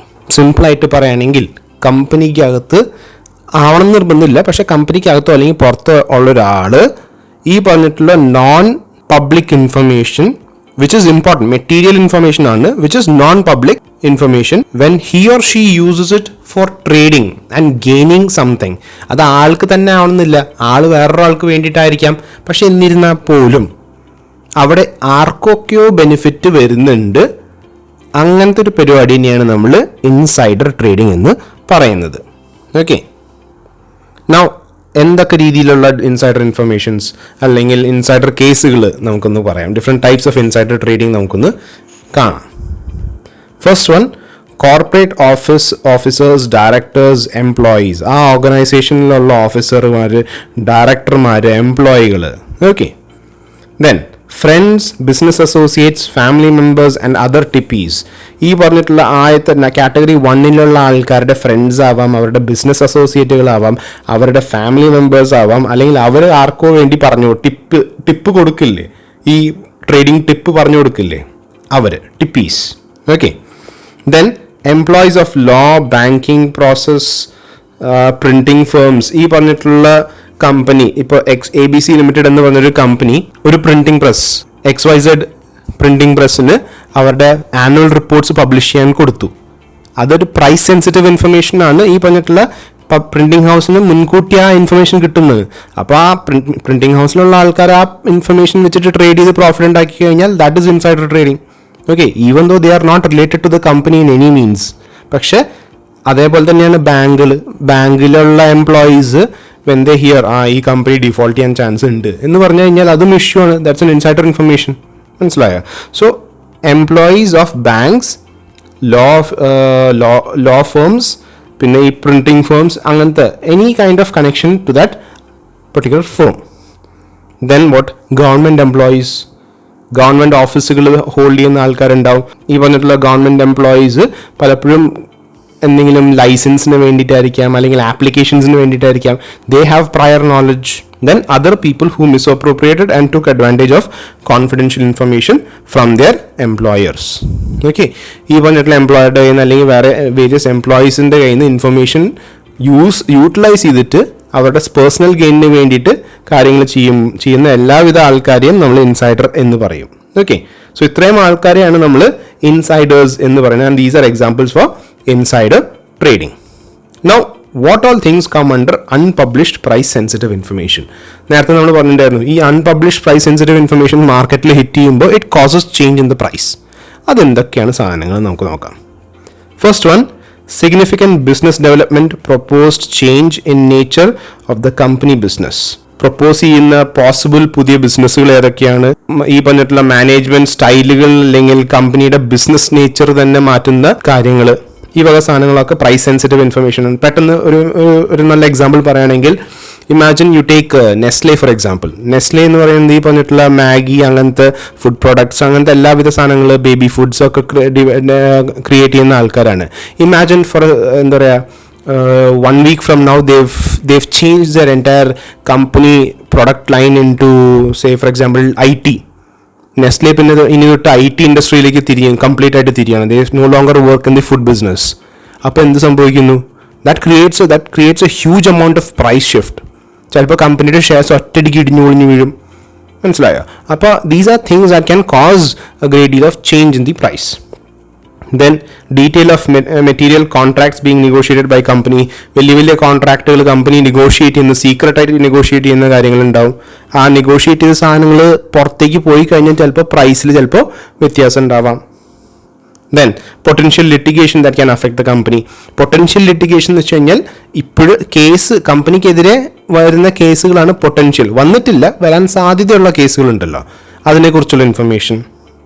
Then proposed change in the share capital. കമ്പനിയുടെ share ക്യാപിറ്റലിൽ ഉണ്ടാവുന്ന changes, സ്ട്രക്ചറിൽ ഉണ്ടാവുന്ന changes, കോമ്പോസിഷനൊക്കെ ആയിരിക്കും. ചിലപ്പോൾ promoters might hold 60% of the share, total value of the share. ബാക്കി പറഞ്ഞ പോലെ ബാങ്കുകൾ അല്ലെങ്കിൽ കമ്പനികൾ, വേറെ കമ്പനികൾ, ഇൻവെസ്റ്റ്മെൻറ്റ് കമ്പനീസൊക്കെ ആയിരിക്കും ബാക്കിയുള്ള, പിന്നെ കുറച്ച് എമൗണ്ട് പബ്ലിക്കായിരിക്കും ഹോൾഡ് ചെയ്യുന്നുണ്ടാവുക. ഇമാജിൻ ദി പ്രൊമോട്ടർ അല്ലെങ്കിൽ ദ മെയിൻ പേഴ്സൺ ബിഹൈൻഡ്. ഇപ്പം റിലയൻസിൻ്റെ മെയിൻ പേഴ്സൺ എന്ന് പറയുന്നത് അംബാനിയാണ്. Imagine Ambani sells majority of his shares to some other third party for money എന്ന് പറയുമ്പോൾ റിലയൻസിൻ്റെ പ്രൈസിൽ ഭയങ്കരമായിട്ടൊരു ആഫ്റ്റർ ഷോക്ക് ഉണ്ടാവും. Then proposed change in different policies. കമ്പനിയുടെ പോളിസികളിലുണ്ടാവുന്ന വലിയ ചേഞ്ചുകൾ. Then major changes in the board or senior management. Top മാനേജ്മെൻറ്റിൽ ഉണ്ടാവുന്ന വലിയ മാറ്റങ്ങൾ. ചിലപ്പോൾ ഇമാജിൻ ഫോർ എക്സാമ്പിൾ ഈ പറഞ്ഞിട്ടുള്ള നമ്മുടെ റിലയൻസ് തന്നെ എടുത്തോ, Ambani is deciding on retiring from the family business. Okay, and he's going to keep his son in charge. അല്ലെങ്കിൽ പുറമേ നിന്ന് വേറൊരു ഇമാജിൻ റത്തൻ ടാറ്റനെ കൊണ്ടുവരാമെന്ന് വെച്ചോ മാനേജ്മെൻറ്റിലേക്ക്. That is a possibility. അപ്പോൾ പുതിയൊരു ഡയറക്ഷൻ കൊടുക്കാൻ വേണ്ടിയിട്ട്. സോ അവിടെ ഭയങ്കര ഡ്രാസ്റ്റിക് ചേഞ്ച് ആണ് സംഭവിക്കുന്നത്. These are possibilities. ആൻഡ് ഈ ഇൻഫർമേഷൻ മാർക്കറ്റിൽ ഹിറ്റ് ആവുകയാണെങ്കിൽ it causes a lot of fluctuation in the price. അടുത്തത് അമാൽഗമേഷൻ, മേജേഴ്സ്, ടേക്ക് ഓവേഴ്സ്. ഈ വക സാധനങ്ങളൊക്കെ ഭയങ്കരമായിട്ട്, ഒരു നല്ല എക്സാമ്പിൾ പറയുകയാണെങ്കിൽ 2 കമ്പനികൾ ജോയിൻ്റ് ആയിട്ടുണ്ടായിരുന്നു recently, Vodafone and idea. Okay, before that thing actually ആ പറഞ്ഞിട്ടുള്ള ഇൻഫർമേഷൻ മാർക്കറ്റിൽ ഹിറ്റ് ചെയ്യുന്നതിനേക്കാൾ മുമ്പ് പ്രൈസസ് വോഡഫോണിൻ്റെയും ഐഡിയയുടെ ഒക്കെ, പ്രത്യേകിച്ച് ഐഡിയയുടെ പ്രൈസൊക്കെ ഭയങ്കര ലോ ആയിരുന്നു. ബിക്കോസ് ഓഫ് ദാറ്റ് ഈ പറഞ്ഞിട്ടുള്ള ടാക്സിൻ്റെയും ഫൈനിൻ്റെയും ഇഷ്യൂസ് മാർക്കറ്റിൽ പെൻഡിങ് ആയ കാരണം. പക്ഷേ ഈ പറഞ്ഞിട്ടുള്ള ന്യൂസ് വന്ന ഉടനെ തന്നെ പ്രൈസസ് സ്റ്റാർട്ട് ടു റൈസ്. അതിൻ്റെ ഒപ്പം തന്നെ ഈ ലിറ്റിഗേഷൻ്റെ സംഭവം ഒരുവിധം പരിഹാരം കിട്ടിയ പോലെ ആയപ്പോൾ പറഞ്ഞ പോലെ വീണ്ടും പ്രൈസസ് കയറി തുടങ്ങി. So these are different newses that can actually affect the market. Expansion plans, issue, buyback of securities, ഈ വക സാധനങ്ങളൊക്കെ. എക്സ്പാൻഷൻ പ്ലാൻ എന്ന് വെച്ചാൽ കമ്പനി കുറച്ചുകൂടി വലുതാക്കാനുള്ള പ്ലാനുകൾ, പദ്ധതികൾ. Now if it is acceptable by the market the prices go up. പക്ഷെ അത് ഭയങ്കര റിസ്കി ആയിട്ടുള്ള തോന്നുകയാണെന്ന് വെച്ച് കഴിഞ്ഞാൽ പ്രൈസസ് നേരെ താഴേക്ക് പോകാം. ഓക്കെ, പിന്നെ പുതിയ ഫർദർ ഇഷ്യൂ നടത്തുമ്പോൾ പ്രൈസുകൾ ചിലപ്പോൾ കയറാം. ഓക്കെ, അല്ലെങ്കിൽ ബൈബാക്കിനുള്ള പോസിബിലിറ്റി ഉണ്ടെന്ന് പറയുമ്പോൾ ഈ പറഞ്ഞിട്ടുള്ള ഷെയറുകളുടെ പ്രൈസ് കയറാം. Okay, these are different things that can affect the prices. So these are known as unpublished price sensitive information. ഇതിൻ്റെ പുറത്തുള്ള കച്ചവടമാണ് ഇൻസൈഡർ ട്രേഡിംഗ്. അൺഓത്തറൈസ്ഡ് ആയിട്ട് പബ്ലിക് ആവണേക്കാൾ മുമ്പ് നമ്മൾ ഈ പറഞ്ഞിട്ടുള്ള ഇൻഫർമേഷൻ വെച്ചിട്ട് വേറൊരാൾ മുതലെടുക്കുക അല്ലെങ്കിൽ നമ്മൾ മുതലെടുക്കുമ്പോഴാണ് അത് ഇൻസൈഡർ ട്രേഡിംഗ് ആവുന്നത്. Okay, now will move on to the investor awareness part of the module. Now investor അവയർനെസ്സിൽ ആദ്യം അറിയേണ്ടത് ഒരു ഷെയർ ഹോൾഡറിൻ്റെ റൈറ്റ് എന്തൊക്കെയാണ്. ഷെയർ ഹോൾഡറിന് കുറേ റൈറ്റുകളുണ്ട്, അത് ഏതൊക്കെയാണെന്നുള്ളതാണ് നമ്മൾ ഏറ്റവും ആദ്യം അറിയേണ്ടത്. ഫസ്റ്റ് റൈറ്റ് എന്ന് പറയുന്നത് to receive share certificates on allotment or transfer as the case may be in due time. Okay, stipulated ഒരു ടൈം ഫ്രെയിമിൻ്റെ ഉള്ളിൽ അലോട്ട്മെൻറ്റ് അല്ലെങ്കിൽ ട്രാൻസ്ഫർ നടക്കുകയാണെങ്കിൽ അതിന് വേണ്ടിയിട്ടുള്ള ഷെയർ സർട്ടിഫിക്കറ്റുകൾ, ഓക്കെ, നമ്മൾ ഫിസിക്കൽ മോഡിലാണ് നമ്മൾ ചെയ്തിട്ടുള്ളതെന്ന് വെച്ച് കഴിഞ്ഞാൽ അതിന് സർട്ടിഫിക്കറ്റ് ഇഷ്യൂ ചെയ്യാനായിട്ടുള്ള ഒരു അവകാശമുണ്ട്. രണ്ടാമത്തെന്ന് വെച്ച് കഴിഞ്ഞാൽ receive copies of annual reports and financial statement. നിങ്ങൾ ഷെയർ ഹോൾഡർ ആണെങ്കിൽ നിങ്ങൾക്ക് അവകാശമുണ്ട് ഈ പറഞ്ഞിട്ടുള്ള ഫിനാൻഷ്യൽ റിപ്പോർട്ട്സ് കിട്ടാനായിട്ട്, ഒന്നെങ്കിൽ സോഫ്റ്റ് കോപ്പി ആയിട്ട് അല്ലെങ്കിൽ ഹാർഡ് കോപ്പി ആയിട്ട്. ഓക്കെ, ഹാർഡ് കോപ്പി എന്ന് പറയുമ്പോൾ നിങ്ങൾക്ക് പോസ്റ്റ് വഴി വരും സാധനം, പോസ്റ്റ് അല്ലെങ്കിൽ കൊറിയർ വഴി സാധനം വരും. Then next one is participate in vote in general meetings. General മീറ്റിംഗ്സിൽ നിങ്ങൾക്ക് വോട്ട് ചെയ്യാനായിട്ടുള്ള അധികാരം, ഈ അധികാരം നിങ്ങൾക്ക് ഒന്നെങ്കിൽ വോട്ടിംഗ് പേഴ്സണലി നടത്താം അല്ലെങ്കിൽ പ്രോക്സി വഴി നിങ്ങൾക്ക് ചെയ്യാനായിട്ടുള്ള റൈറ്റ് ഉണ്ട്. Okay, and timely. Next right എന്ന് പറയുന്നത്, അടുത്ത അവകാശം എന്ന് പറയുന്നത് ഡിവിഡൻഡ് റിസീവ് ചെയ്യാനാണ്. അപ്രൂവ് ചെയ്തിട്ടുണ്ടെങ്കിൽ നിങ്ങൾക്ക് ഡിവിഡൻഡ് റിസീവ് ചെയ്യാം. ഈ പറഞ്ഞിട്ടുള്ള ജനറൽ ബോഡി മീറ്റിംഗിൽ ഡിവിഡൻഡ് അപ്രൂവ് ചെയ്തു എന്ന് വെച്ചോ, then it is your right to receive the dividend on time. Then അടുത്തൊരു അവകാശം എന്ന് പറയുന്നത് CLB എന്ന് പറയുന്നത് കമ്പനി ലോ ബോർഡാണ്. ഈ കമ്പനി ലോ ബോർഡിൽ നമുക്ക് ഒരു ആനുവൽ ജനറൽ ബോഡി മീറ്റിംഗ് വിളിക്കാനോ അല്ലെങ്കിൽ ഡയറക്റ്റ് ചെയ്യാനോ ഉള്ള അവകാശം. ഓക്കെ, അതൊരു ഷെയർ ഹോൾഡറിൻ്റെ റൈറ്റ് ആണ്. ദെൻ അടുത്തൊരു റൈറ്റ് എന്ന് പറയുന്നത് മിനിറ്റ്സ്, ഈ പറഞ്ഞിട്ടുള്ള ജനറൽ ബോഡി മീറ്റിങ്ങിൻ്റെ ഒക്കെ മിനിറ്റ്സ് ഇൻസ്പെക്ട് ചെയ്യാനായിട്ടുള്ള ഒരു അവകാശമാണ് അടുത്തത്. Then proceed against the company by way of civil or criminal proceedings in case of any infringement. അവകാശങ്ങളിലോ അല്ലെങ്കിൽ കിട്ടേണ്ട പൈസയുടെ കാര്യത്തിലോ അല്ലെങ്കിൽ എന്തെങ്കിലും കാര്യത്തിന് ചീറ്റിംഗ് സംഭവിച്ചിട്ടുണ്ടെങ്കിൽ സിവിലായിട്ടോ ക്രിമിനൽ പ്രൊസീഡിംഗ് വഴിയോ കമ്പനിക്കെതിരെ നിയമ നടപടികൾ എടുക്കാനുള്ള അവകാശം. Then applying for winding up in case you feel that the company is not doing good, അത് ഏത് നേരം എപ്പോൾ വേണമെങ്കിലും നിലംപൊതിക്കാൻ പറ്റുന്നൊരു കമ്പനിയാണ് എന്ന് നമുക്ക് തോന്നുകയാണെങ്കിൽ you can apply for winding up. Then receive residual proceeds. Residual proceeds എന്ന് പറയുമ്പോൾ വൈൻഡ് അപ്പ് ചെയ്ത് കഴിഞ്ഞിട്ട് എല്ലാം കഴിഞ്ഞിട്ട് നമ്മൾ ഇക്വിറ്റി ഷെയർ ഹോൾഡറിൻ്റെ ഒരു പ്രത്യേകത നിങ്ങൾ പഠിച്ചിട്ടുണ്ട്. Equity share holder in case of U will get your amount back only at the time of winding up. അപ്പോൾ വൈൻഡ് അപ്പ് ചെയ്ത് കഴിഞ്ഞിട്ട് എല്ലാ കടങ്ങളൊക്കെ തീർത്ത് കഴിഞ്ഞിട്ട് ബാക്കിയുള്ള എമൗണ്ട് ഉണ്ടല്ലോ അതിൻ്റെ പുറത്താണ് നിങ്ങൾക്ക് അവകാശം. Then next one to receive offer to subscribe to rights share. നിങ്ങൾക്ക് റൈറ്റ് ഷെയർ എന്താണെന്ന് അറിയാമെന്ന് വിചാരിക്കുന്നു. അതായത് ഓൾറെഡി നിങ്ങൾ ഷെയർ ഹോൾഡേഴ്സ് ആണ്, അപ്പോൾ പുതിയ ഷെയറുകൾ ഇഷ്യൂ ചെയ്യുമ്പോൾ ആദ്യം നിങ്ങൾക്ക് ഓഫർ ചെയ്തിട്ടാണ്, എക്സിസ്റ്റിംഗ് ഷെയർ ഹോൾഡേഴ്സിന് ഓഫർ ചെയ്തതിന് ശേഷമാണ് മാർക്കറ്റിലേക്ക് അത് പോവുള്ളൂ. അപ്പോൾ റൈറ്റ്സ് ഇഷ്യൂ കിട്ടാനായിട്ടുള്ള അവകാശമുണ്ട്. Then next one to receive offer under take over or buyback അല്ലെങ്കിൽ ടേക്ക് ഓവർ സംഭവിക്കുന്ന സമയത്ത് ഈ പറഞ്ഞിട്ടുള്ള ഓഫർ റിസീവ് ചെയ്യാനായിട്ടുള്ള അവകാശം. ഇത്രയും റൈറ്റ്, ഈ 11 റൈറ്റുകൾ എന്ന് പറയുന്നത് ഇൻഡിവിജ്വൽ ആയിരിക്കുന്ന സമയത്തുള്ള റൈറ്റുകളാണ്. ഇതല്ലാണ്ട് ആസ് എ ഗ്രൂപ്പ് നിങ്ങൾക്ക് കുറച്ച് റൈറ്റുകൾ ഉണ്ടാവും, ഷെയർ ഹോൾഡേഴ്സിന് റൈറ്റ് ഉണ്ടാവും. ഒന്ന്, ഒരു extra ordinary general body meeting. നിങ്ങളൊരു ഗ്രൂപ്പാണ്, സഫിഷ്യൻറ്റ് മെമ്പേഴ്സ് ഉണ്ടെങ്കിൽ നിങ്ങൾക്ക് ഒരു എക്സ്ട്രാ ഓർഡിനറി ജനറൽ മീറ്റിംഗ് വിളിക്കാം. ഏതെങ്കിലും ഒരു റെസൊല്യൂഷന് വേണ്ടിയിട്ടൊരു എലക്ഷൻ അല്ലെങ്കിൽ ഒരു പോൾ നിങ്ങൾക്ക് ഡിമാൻഡ് ചെയ്യാം. പിന്നെ ഇൻ കേസ് നിങ്ങൾക്ക് തോന്നുകയാണ് something is not going good, ഈ പറഞ്ഞിട്ടുള്ള കമ്പനി ലോ ബോർഡിലേക്ക് നിങ്ങൾക്ക് എഴുതാം, so that the company is investigated. പിന്നെ വേറൊരു അവകാശം എന്നുള്ളത് മാനേജ്മെൻറ്റിൻ്റെ സൈഡിൽ നിന്ന് എന്തെങ്കിലും അടിച്ചമർത്തലോ അല്ലെങ്കിൽ എന്തെങ്കിലും ഒരു മിസ്മാനേജ്മെൻറ്റ് ഉണ്ടെങ്കിൽ ഈ പറഞ്ഞിട്ടുള്ള CLBക്ക് നിങ്ങൾക്ക് എഴുതാം ഫോർ റിലീഫ്. ഓക്കെ, അപ്പോൾ ഇത്രയുമാണ് മെയിനായിട്ടുള്ള ഷെയർ ഹോൾഡേഴ്സിൻ്റെ അവകാശങ്ങൾ. അതിൻ്റെ ഒപ്പം തന്നെ കുറച്ച് റെസ്പോൺസിബിലിറ്റീസ് ഉണ്ട്. എന്തൊക്കെയാണ് റെസ്പോൺസിബിലിറ്റീസ് എന്ന് നമുക്ക് നോക്കാം. First one, to be specific. എന്താണ് ഇഷ്യൂ എന്നുള്ളതിനെക്കുറിച്ച് വളരെ സ്പെസിഫിക് ആയിരിക്കണം. Then the next responsibility is to be informed. നിങ്ങൾ എന്താ പറയുക, റൂൾസ് ആൻഡ് റെഗുലേഷൻസ് അല്ലെങ്കിൽ കാര്യങ്ങൾ എങ്ങനെയാണ് എന്ന് അറിയാണ്ട് നിങ്ങൾ അയ്യോ എനിക്കിത് ഇഷ്ടമായില്ല എന്ന് പറഞ്ഞതിൻ്റെ പേരിൽ നിങ്ങൾക്ക് ഇഷ്യൂസ് ക്രിയേറ്റ് ചെയ്യാൻ പറ്റത്തില്ല.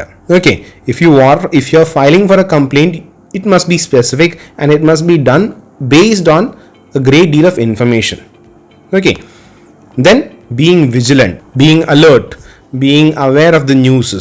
Okay, ഇതെല്ലാം ഉണ്ടാവണം. The next one, participate and vote in general meetings. പലപ്പോഴും സംഭവിക്കുന്ന ഒരു കാര്യം എന്ന് വെച്ച് കഴിഞ്ഞാൽ ഈ പറഞ്ഞിട്ടുള്ള ജനറൽ ബോഡി മീറ്റിംഗ് വിളിക്കുമ്പോഴും ഡിഫറെൻറ്റ് സ്റ്റേറ്റ്സിലുള്ള ആൾക്കാരായിരിക്കും. ജനറൽ ബോഡി മീറ്റിംഗ് ചിലപ്പോൾ ഡൽഹിയിൽ വെച്ചായിരിക്കും അല്ലെങ്കിൽ ബോംബെയിൽ വെച്ചായിരിക്കും നടക്കുക. അപ്പം നിങ്ങൾക്ക് ഓൺലൈൻ വഴി നേരിട്ട് ഈ പറഞ്ഞിട്ട് റെസൊല്യൂഷനിൽ പാർട്ടിസിപ്പേറ്റ് ചെയ്യാം അല്ലെങ്കിൽ മീറ്റിങ്ങിൽ പാർട്ടിസിപ്പേറ്റ് ചെയ്യാൻ പറ്റുമായിരിക്കും. അല്ലെങ്കിൽ പ്രോക്സി വഴി നിങ്ങൾക്ക് ഇന്ന കാര്യങ്ങളിലായിരിക്കും വോട്ടെടുപ്പ് നടക്കുക എന്ന് പറഞ്ഞിട്ട് നിങ്ങൾക്ക് പ്രോക്സി വഴി അല്ലെങ്കിൽ മെയിൽ ബാലറ്റ് ചിലപ്പോൾ ഉണ്ടാവും. ആ വക കാര്യങ്ങൾ നിങ്ങൾക്ക് ചെയ്യാം. Or next option is don't participate at all. Okay, സാധാരണ ആൾക്കാർ എന്താ ചെയ്യുന്നത് വെച്ച് കഴിഞ്ഞാൽ ഡിസ്റ്റൻസ് ഉണ്ടെങ്കിൽ ഈ പറഞ്ഞിട്ടുള്ള ജനറൽ ബോഡി മീറ്റിംഗ് നടത്തുന്ന സ്ഥലത്ത് നിന്ന് ഡിസ്റ്റൻസ് ഉണ്ടെങ്കിൽ will not bother with voting or anything. അവിടെ പ്രോബ്ലം വരുന്നത് എന്താണെന്ന് വെച്ച് കഴിഞ്ഞാൽ you have no say in the matter. If you don't vote you have no say in the matter. Okay, അപ്പോൾ എന്താണ് തീരുമാനം അവിടെ എന്താ പറയുക മെജോറിറ്റി എന്തിലാണോ പാസ്സാവുന്നത് you will have to suffer that. Okay, അപ്പോൾ if you want to make a change you have to participate and vote. Then next one, exercise the right on his own or as a group. ഒന്നെങ്കിൽ ഒറ്റയ്ക്ക് നമ്മുടെ അവകാശങ്ങൾ നമ്മൾ തന്നെ ഒറ്റയ്ക്ക് fight ചെയ്യാൻ നോക്കണം, അല്ലെങ്കിൽ ആസ് എ ഗ്രൂപ്പ് ഫൈറ്റ് ചെയ്യാൻ നോക്കണം. So these are the responsibilities of a security holder അല്ലെങ്കിൽ ഷെയർ ഹോൾഡർ എന്ന് വേണമെങ്കിൽ നമുക്ക് പറയാം. ഓക്കെ, അടുത്ത് നമുക്ക് സെബിയുടെ ഇനീഷ്യേറ്റീവ്സ് നോക്കാം for promoting investor awareness. First one is securities market awareness campaign, SMAC എന്ന് പറയും. നൗ സ്മാക് ഒരു എഡ്യൂക്കേഷണൽ പ്രോഗ്രാമാണ്, കോംപ്രിഹെൻസീവ് എഡ്യൂക്കേഷണൽ പ്രോഗ്രാമാണ് ഇൻവെസ്റ്റേഴ്സിൻ്റെ ഇടയിൽ അവയർനെസ് ക്രിയേറ്റ് ചെയ്യാൻ വേണ്ടിയിട്ട്. നൗ അതിൻ്റെ മോട്ടോ, ക്യാമ്പയിൻ്റെ മോട്ടോ എന്ന് പറയുന്നത് an educated investor is protected investor. Educated ആയിട്ടുള്ള ഇൻവെസ്റ്റർ തന്നെത്താൻ്റെ പ്രൊട്ടക്ഷൻ സ്വീകരിക്കും. പലപ്പോഴും ഈ പറഞ്ഞിട്ടുള്ള ഇൻവെസ്റ്റേഴ്സ് ചെയ്യുന്ന കണ്ടമാനം അല്ലെങ്കിൽ ചെന്നുപെടുന്ന കണ്ടമാന അബദ്ധങ്ങൾ അല്ലെങ്കിൽ ട്രാപ്പുകൾ, it is because of lack of awareness അല്ലെങ്കിൽ എഡ്യൂക്കേഷൻ. സോ ആ മോട്ടോ സിമ്പിളാണ്, educating the if an investor is educated he is protected. Okay, പിന്നെ ചില കാര്യങ്ങളുടെ അൺഫോർസീൻ സർക്കംസ്റ്റാൻസസ് അത് ആർക്കും അങ്ങനത്തെ റിസ്കുകൾ ആർക്കും പ്രിഡിക്റ്റ് ചെയ്യാൻ പറ്റില്ല. That can effect everybody.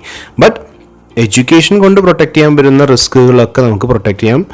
അതിന് ഈ ക്യാമ്പയിൻ യൂസ്ഫുൾ ആയിരിക്കും. നൗ ഈ ക്യാമ്പയിൻ കിക്ക് സ്റ്റാർട്ട് ചെയ്തത് ജനുവരി 2003 അതൊരു നാഷണലി ലോഞ്ച്ഡ് പ്രോഗ്രാമാണ്.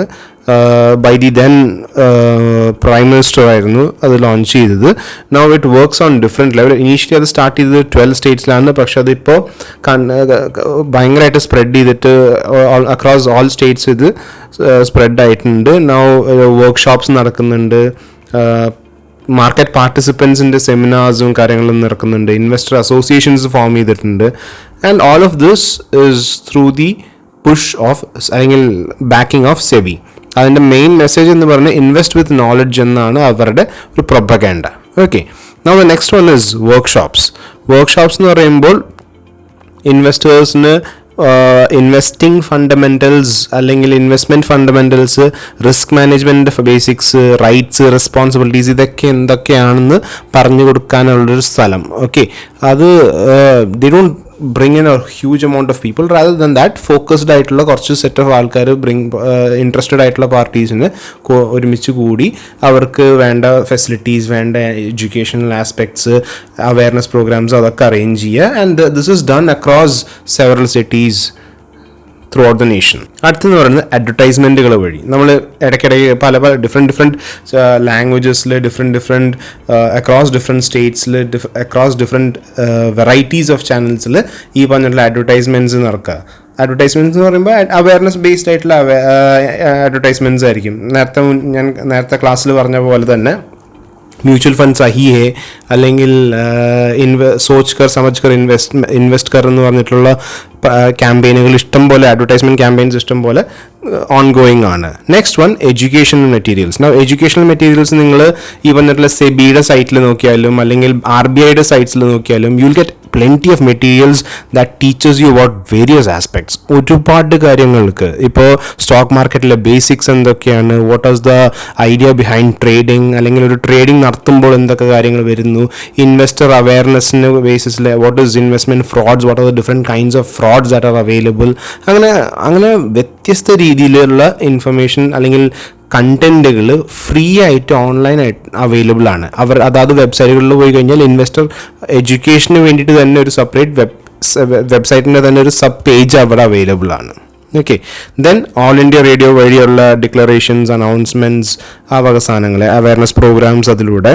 Then website dedicated to investor education. ഇതിനു വേണ്ടി ഇൻവെസ്റ്റർ എഡ്യൂക്കേഷന് വേണ്ടി മാത്രമല്ല, ഇൻവെസ്റ്റർ എഡ്യൂക്കേറ്റർ ആവാൻ വേണ്ടിയിട്ട്, ഓക്കെ, ഒരു ഇൻവെസ്റ്ററിനെ പഠിപ്പിക്കാൻ വേണ്ടിയിട്ടുള്ള ഇതിലും നിങ്ങൾക്കൊരു പോസിബിലിറ്റീസ് ഈ പറഞ്ഞിട്ടുള്ള വെബ്സൈറ്റുകൾ വഴി ഉണ്ട്. Then cautionary messages over television and other media. ഇപ്പോൾ മുമ്പ് എന്ന് വെച്ച് കഴിഞ്ഞാൽ ടി വിയിലൂടെ ആയിരുന്നു ഏറ്റവും കൂടുതൽ ഈ പറഞ്ഞിട്ടുള്ള ടി വി അല്ലെങ്കിൽ SMS വഴിയായിരിക്കും ഈ പറഞ്ഞിട്ടുള്ള അവയർനെസ് മെസ്സേജുകൾ വരുന്നത്. SEBI does not ask for password, user IDs, അങ്ങനത്തെ കാര്യങ്ങളൊക്കെ. പിന്നെ ഈ പറഞ്ഞിട്ടുള്ള ബാങ്ക് അങ്ങനെ ചെയ്യാറില്ല, അത് ചെയ്യാറില്ല എന്ന് പറഞ്ഞിട്ടുള്ള മെസ്സേജുകളുണ്ട്. ഇപ്പോൾ അതല്ലാണ്ട് തന്നെ television was the biggest media. പക്ഷേ ഇപ്പോൾ അതല്ലാണ്ട് നമ്മുടെ ഓൺലൈൻ പ്ലാറ്റ്ഫോംസ് ഇഷ്ടം പോലെ വരുന്നുണ്ട്. ഫേസ്ബുക്ക്, വാട്സപ്പ്, ട്വിറ്റർ, ഈ വക സാധനങ്ങളിലൂടെ ഉള്ള മെസ്സേജുകൾ എല്ലാം തന്നെ വളരെ സ്പ്രെഡായിട്ട് വരുന്നുണ്ട്. Then internet-based response system. Now internet-based response system എന്ന് പറയുമ്പോൾ സിമ്പിൾ ആൻഡ് എഫക്റ്റീവ് internet-based ആയിട്ടുള്ള സിസ്റ്റമാണ്. വേറെ നമുക്ക് ഈസി ആയിട്ട് ഒരു എന്തെങ്കിലും ഇഷ്യൂ ഉണ്ടെങ്കിൽ അല്ലെങ്കിൽ കംപ്ലയിൻറ്റ് ഉണ്ടെങ്കിൽ നമുക്ക് ഫയൽ ചെയ്യാം. നമ്മുടെ സ്കോർസ് വേണ്ടിയിട്ടുള്ള നേരത്തെ പറഞ്ഞ പോലെ സ്കോർസ് എന്ന് പറഞ്ഞ സംഭവം, യെസ്, അതിലൂടെ ആ പ്ലാറ്റ്ഫോം യൂസ് ചെയ്തുകൊണ്ട് തന്നെ നമുക്ക് കംപ്ലയിൻറ്റ്സ് എന്തെങ്കിലും ഉണ്ടെങ്കിൽ ഈസി ആയിട്ട് ഫയൽ ചെയ്യാം. You will get a number for that which you can use for tracking. Okay. Then investor awareness programmes run by BSE and NSE. But primarily ഏറ്റവും കൂടുതൽ ഈ പറഞ്ഞിട്ടുള്ള അവയർനെസ് പ്രോഗ്രാംസിന് ഏറ്റവും കൂടുതൽ ഹൈലൈറ്റിൽ വരുന്നത് BSE ആണ്. NSE also performs it, but NSE actually ഈ പറഞ്ഞിട്ടുള്ള NISM പോലത്തെ ഇതിലൂടെ they promote investor education on a much more hard core level. Okay. പക്ഷേ അവയർനെസ് ക്യാമ്പയിന് കൂടുതൽ വിസിബിലിറ്റി ഉള്ളത് BSEക്കാണ്. ആൻഡ് BSE എന്താണെന്ന് വെച്ച് കഴിഞ്ഞാൽ കുറേ ഡൂസ് ആൻഡ് ഡോൺസിൻ്റെ കാര്യങ്ങളും ഈ പറഞ്ഞ പോലെ ഒരു മെയിനായിട്ട് ഈ പറഞ്ഞ BSEയുടെ എഡ്യൂക്കേഷൻ പ്ലാറ്റ്ഫോം എന്ന് പറയുന്നത് 2 മെയിൻ പ്രോഗ്രാംസാണ്. ഒന്ന് അവരുടെ ട്രെയിനിങ് ഇൻസ്റ്റിറ്റ്യൂട്ടുകളാണ്, രണ്ടാമത്തെ അവരുടെ ഒഫീഷ്യൽ വെബ്സൈറ്റ് വഴിയുള്ള ഇൻഫർമേഷനാണ്. ട്രെയിനിങ് ഇൻസ്റ്റിറ്റ്യൂട്ടിൽ നമ്മൾ BSE ട്രെയിനിങ് ഇൻസ്റ്റിറ്റ്യൂട്ട് എന്താ ചെയ്യുന്നത് വെച്ച് കഴിഞ്ഞാൽ capital markets, fundamental analysis, technical analysis, derivatives, debt market etcetera, അതിനെക്കുറിച്ചുള്ള കുറേ കാര്യങ്ങളിൽ സർട്ടിഫിക്കേഷൻ പ്രോഗ്രാംസ് ഒക്കെ കൊടുക്കാറുണ്ട്. ദെൻ ഈ പറഞ്ഞിട്ടുള്ള ഒഫീഷ്യൽ വെബ്സൈറ്റ് വഴി പ്രൊവൈഡ് ചെയ്യുന്ന ഒരുപാട് ഇൻഫർമേഷൻസ് ഉണ്ട്, സ്റ്റാറ്റിസ്റ്റിക്കുകളുണ്ട്. Now those are interested in doing their research or articles based on stock market. ഈ പറഞ്ഞിട്ടുള്ള BSE is a very big data mine. And ഇപ്പോൾ നിങ്ങൾ BSEയുടെയും NSEയുടെയും വെബ്സൈറ്റ്സ് നോക്കുകയാണെങ്കിൽ comparatively BSE has much more details with regard to stock markets. Okay. കുറേ സ്റ്റോക്സിനായാലും സ്റ്റോക്കിന് based informations ആയാലും കുറേ കൂടി ഇൻഫർമേഷൻ, ജ്യൂസിയർ ആയിട്ടുള്ള ഇൻഫർമേഷൻ ഈ പറഞ്ഞിട്ടുള്ള BSE വെബ്സൈറ്റ് വഴിയാണ് കൂടുതൽ കിട്ടുക. Okay. Now moving on to another area that we should cover. It's known as investor activism. Now എല്ലാവർക്കും ആക്ടിവിസം എന്താണെന്നറിയാം, റൈറ്റ്? ആക്ടിവിസ്റ്റുകൾ എന്നൊക്കെ കേട്ടിട്ടില്ലേ? അതേപോലെ തന്നെ ഇൻവെസ്റ്റർ ആക്ടിവിസം എന്ന് പറഞ്ഞൊരു സംഭവമുണ്ട്. Let's look at what it is. A shareholder or a group of shareholders in a publicly traded company that tries to make changes in the management and or in the operations in a way that suits the shareholders' interest. Investor activism എന്ന് പറയുന്നത് വേറൊന്നുമല്ല, share holder അല്ലെങ്കിൽ ഒരു കൂട്ടം share holder ഒരു publicly traded company, ഒരു public stock മാർക്കറ്റിലൊക്കെ list ചെയ്തിട്ടുള്ള കമ്പനിയിൽ അവരെന്താ ചെയ്യുന്നത് വെച്ച് കഴിഞ്ഞാൽ അവർ ഒരു കൂട്ടം പോലെ ആയിട്ട് അല്ലെങ്കിൽ അവരുടെ ആക്ടിവിറ്റീസ് വഴി they try to make changes. എന്തിലൊക്കെ? മാനേജ്മെൻറ്റിൻ്റെ കാര്യത്തിലാവാം, ഈ പറഞ്ഞിട്ടുള്ള ഡേ ടു ഡേ വർക്കിങ്സിലാവാം, ആർക്ക് വേണ്ടിയിട്ട്? ആ പറഞ്ഞ കൂട്ടത്തിന് വേണ്ടിയിട്ട് അല്ലെങ്കിൽ ആ പറഞ്ഞ ഷെയർ ഹോൾഡറിന് വേണ്ടിയിട്ട്. സാധാരണഗതിയിൽ ഇൻവെസ്റ്റർ ആക്ടിവിസ്റ്റുകൾ എന്ന് പറയുന്നത് ഇത്രയും കൂടി കപ്പാസിറ്റി ഉള്ള ആൾക്കാരാണ്. Okay. An activist shareholder is a large stakeholder who attempts to gain control of a company and replaces its management. ഇപ്പോഴത്തെ മാനേജ്മെൻറ്റിൻ്റെ കാര്യങ്ങളിൽ അത്രയും സാറ്റിസ്ഫാക്ഷൻ ഇല്ലാത്ത ആൾക്കാർ എന്താ ചെയ്യുകയെന്ന് വെച്ച് കഴിഞ്ഞാൽ അവർക്ക് ഒരു ഡയറക്ഷൻ ഉണ്ടാവും. ആ ഡയറക്ഷനിലല്ല കമ്പനി പോകണമെന്ന് വെച്ച് കഴിഞ്ഞാൽ he or she what he does is tries to gather strength. അറിയാലോ, ഷെയർ ഹോൾഡേഴ്സ് എന്ന് പറയുമ്പോൾ ഒരു കൂട്ടം ആൾക്കാരാണ്. ഇപ്പോൾ ഒറ്റയ്ക്ക് അത്യാവശ്യം ഒരു ചങ്ക് ഓഫ് പവർ എൻ്റെ കയ്യിലുണ്ട്, പക്ഷേ നോട്ട് മെജോറിറ്റി. അപ്പോൾ ആ മെജോറിറ്റി ക്യാപ്ചർ ചെയ്യാൻ നോക്കും. ഓക്കെ. അതുവഴി കമ്പനിയിൽ കുറേ മാറ്റങ്ങൾ കൊണ്ടുവരാൻ ശ്രമിക്കും. യൂഷ്വലി എന്താ സംഭവിക്കുകയെന്ന് വെച്ച് കഴിഞ്ഞാൽ പോളിസി ചേഞ്ചസ് ആയിരിക്കാം, ഡയറക്ഷണൽ ചേഞ്ചസ് ആയിരിക്കാം, സ്ട്രാറ്റജിക് ചേഞ്ചസ് ആയിരിക്കാം, ഈ പറഞ്ഞിട്ടുള്ള മാനേജ്മെൻറ്റ് കോമ്പോസിഷൻസ് ആയിരിക്കാം. ഓക്കെ. കോമ്പോസിഷൻ എന്ന് പറയുമ്പോൾ people involve in management decision making. അപ്പോൾ അതിലുള്ള ചേഞ്ചസ് ആയിരിക്കാം, ചേഞ്ചസ് ടുവേർഡ്സ് ഡയറക്ടേഴ്സ്, ഈ വക സാധനങ്ങളെല്ലാം തന്നെ ഇതിനകത്ത് വരും. Now things activist share may do. ഈ പറഞ്ഞിട്ടുള്ള ആക്ടിവിസ്റ്റ് ഷെയർ ഹോൾഡേഴ്സ് ചെയ്യാൻ സാധ്യതയുള്ള കാര്യങ്ങൾ എന്തൊക്കെയാണെന്ന് നമുക്ക് ഒന്ന് നോക്കാം. Firstly, force the spin of business or even complete breakup of a group. Now, force the spin-off of a business എന്ന് പറയുമ്പോൾ ഈ പറഞ്ഞ ബിസിനസ്സിൻ്റെ വേറൊരു പകർപ്പ് അല്ലെങ്കിൽ വേറൊരു രീതിയിലൊരു ബിസിനസ് ക്രിയേറ്റ് ചെയ്യാൻ ശ്രമിക്കാം. അല്ലെങ്കിൽ ഈ ഒരു type part of a business, ഒരു entire part of a business ആ മെയിൻ ബിസിനസ്സിൽ നിന്ന് ബ്രേക്ക് ഓഫ് ചെയ്യാനായിട്ട് ശ്രമിക്കും. ദെൻ രണ്ടാമതെന്ന് പറയുന്നത് block takeovers or limit price at which it occurs. പലപ്പോഴും സംഭവിക്കുന്ന ഒരു കാര്യം, ഈ പറഞ്ഞിട്ടുള്ള മേജേഴ്സ്, ടേക്ക് ഓവേഴ്സ്, ഇതൊക്കെ ബ്ലോക്ക് ചെയ്യാൻ ഈ പറഞ്ഞിട്ടുള്ള ഒരു ആക്ടിവിസ്റ്റ് ഗ്രൂപ്പിന് പറ്റാറുണ്ട്.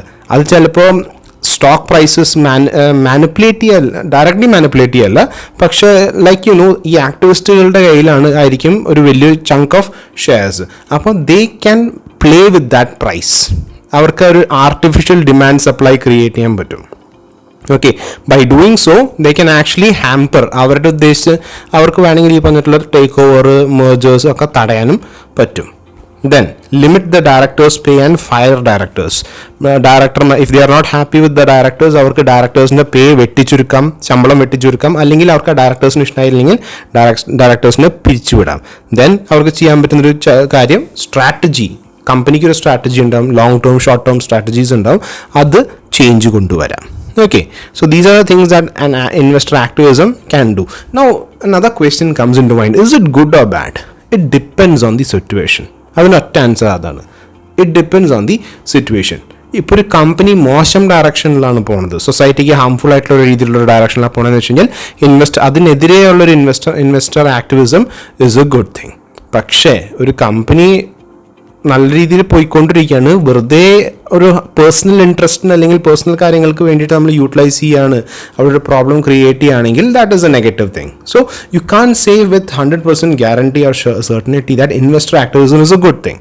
Okay, so let's look at the advantages. എന്തൊക്കെയാണ് main advantages of investor activism? First one, high pressure to management. Now if the management is aware that there is a possibility of investor activism taking place, they will perform their best.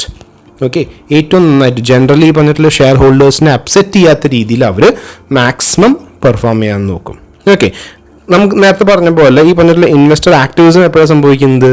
മാനേജ്മെൻറ്റിൻ്റെ activities അല്ലെങ്കിൽ ബിസിനസ്സിൻ്റെ general സ്ട്രാറ്റജീനെ കുറിച്ച് ഈ പറഞ്ഞിട്ടുള്ള ഇൻവെസ്റ്റേഴ്സിന് ഒരു താല്പര്യമില്ല, ഒരു ഭയങ്കര വലിയൊരു ഡിസപ്പോയിൻമെൻറ്റ് അല്ലെങ്കിൽ ഡിസപ്രൂവൽ ഉണ്ട്. അപ്പോഴത്തെ സിറ്റുവേഷനിലൊക്കെ അങ്ങനത്തെ ആക്ടിവിസം വരും. അപ്പോൾ best solution for these things not happening is the management understand what the shareholders or the investors want and perform according to it. അപ്പോൾ ആ പ്രഷർ അവരുടെ പുറത്തുണ്ട്. രണ്ടാമത്, ജനറേറ്റിംഗ് ന്യൂ ഐഡിയാസ്. അപ്പോൾ ഒരു ആക്റ്റീവ് ഇൻവെസ്റ്റർ പലപ്പോഴും ഈ പറഞ്ഞിട്ടുള്ള ബിസിനസ്സിൻ്റെ എല്ലാ കാര്യങ്ങളിലും ഇടപെടാൻ നോക്കുന്ന ഒരാളാണ്. അപ്പോൾ he or she might have certain ideas that the current management might not be thinking. Then increases the stock price. ഒരു ആക്ടിവിസ്റ്റ് എന്ന് പറയുമ്പോൾ നേരത്തെ പറഞ്ഞ പോലെ ആക്ടിവിസ്റ്റ് എന്ന് പറയുന്നത് a person who owns a majority stock അല്ലേ. അത് കൂട്ടം ആൾക്കാരായിരിക്കാം അല്ലെങ്കിൽ ഇൻഡിവിജ്വൽ ആയിരിക്കാം. പക്ഷേ അങ്ങനെ ഓൺ ചെയ്യണമെങ്കിൽ they have to purchase, right? So what happens when you keep on purchasing shares?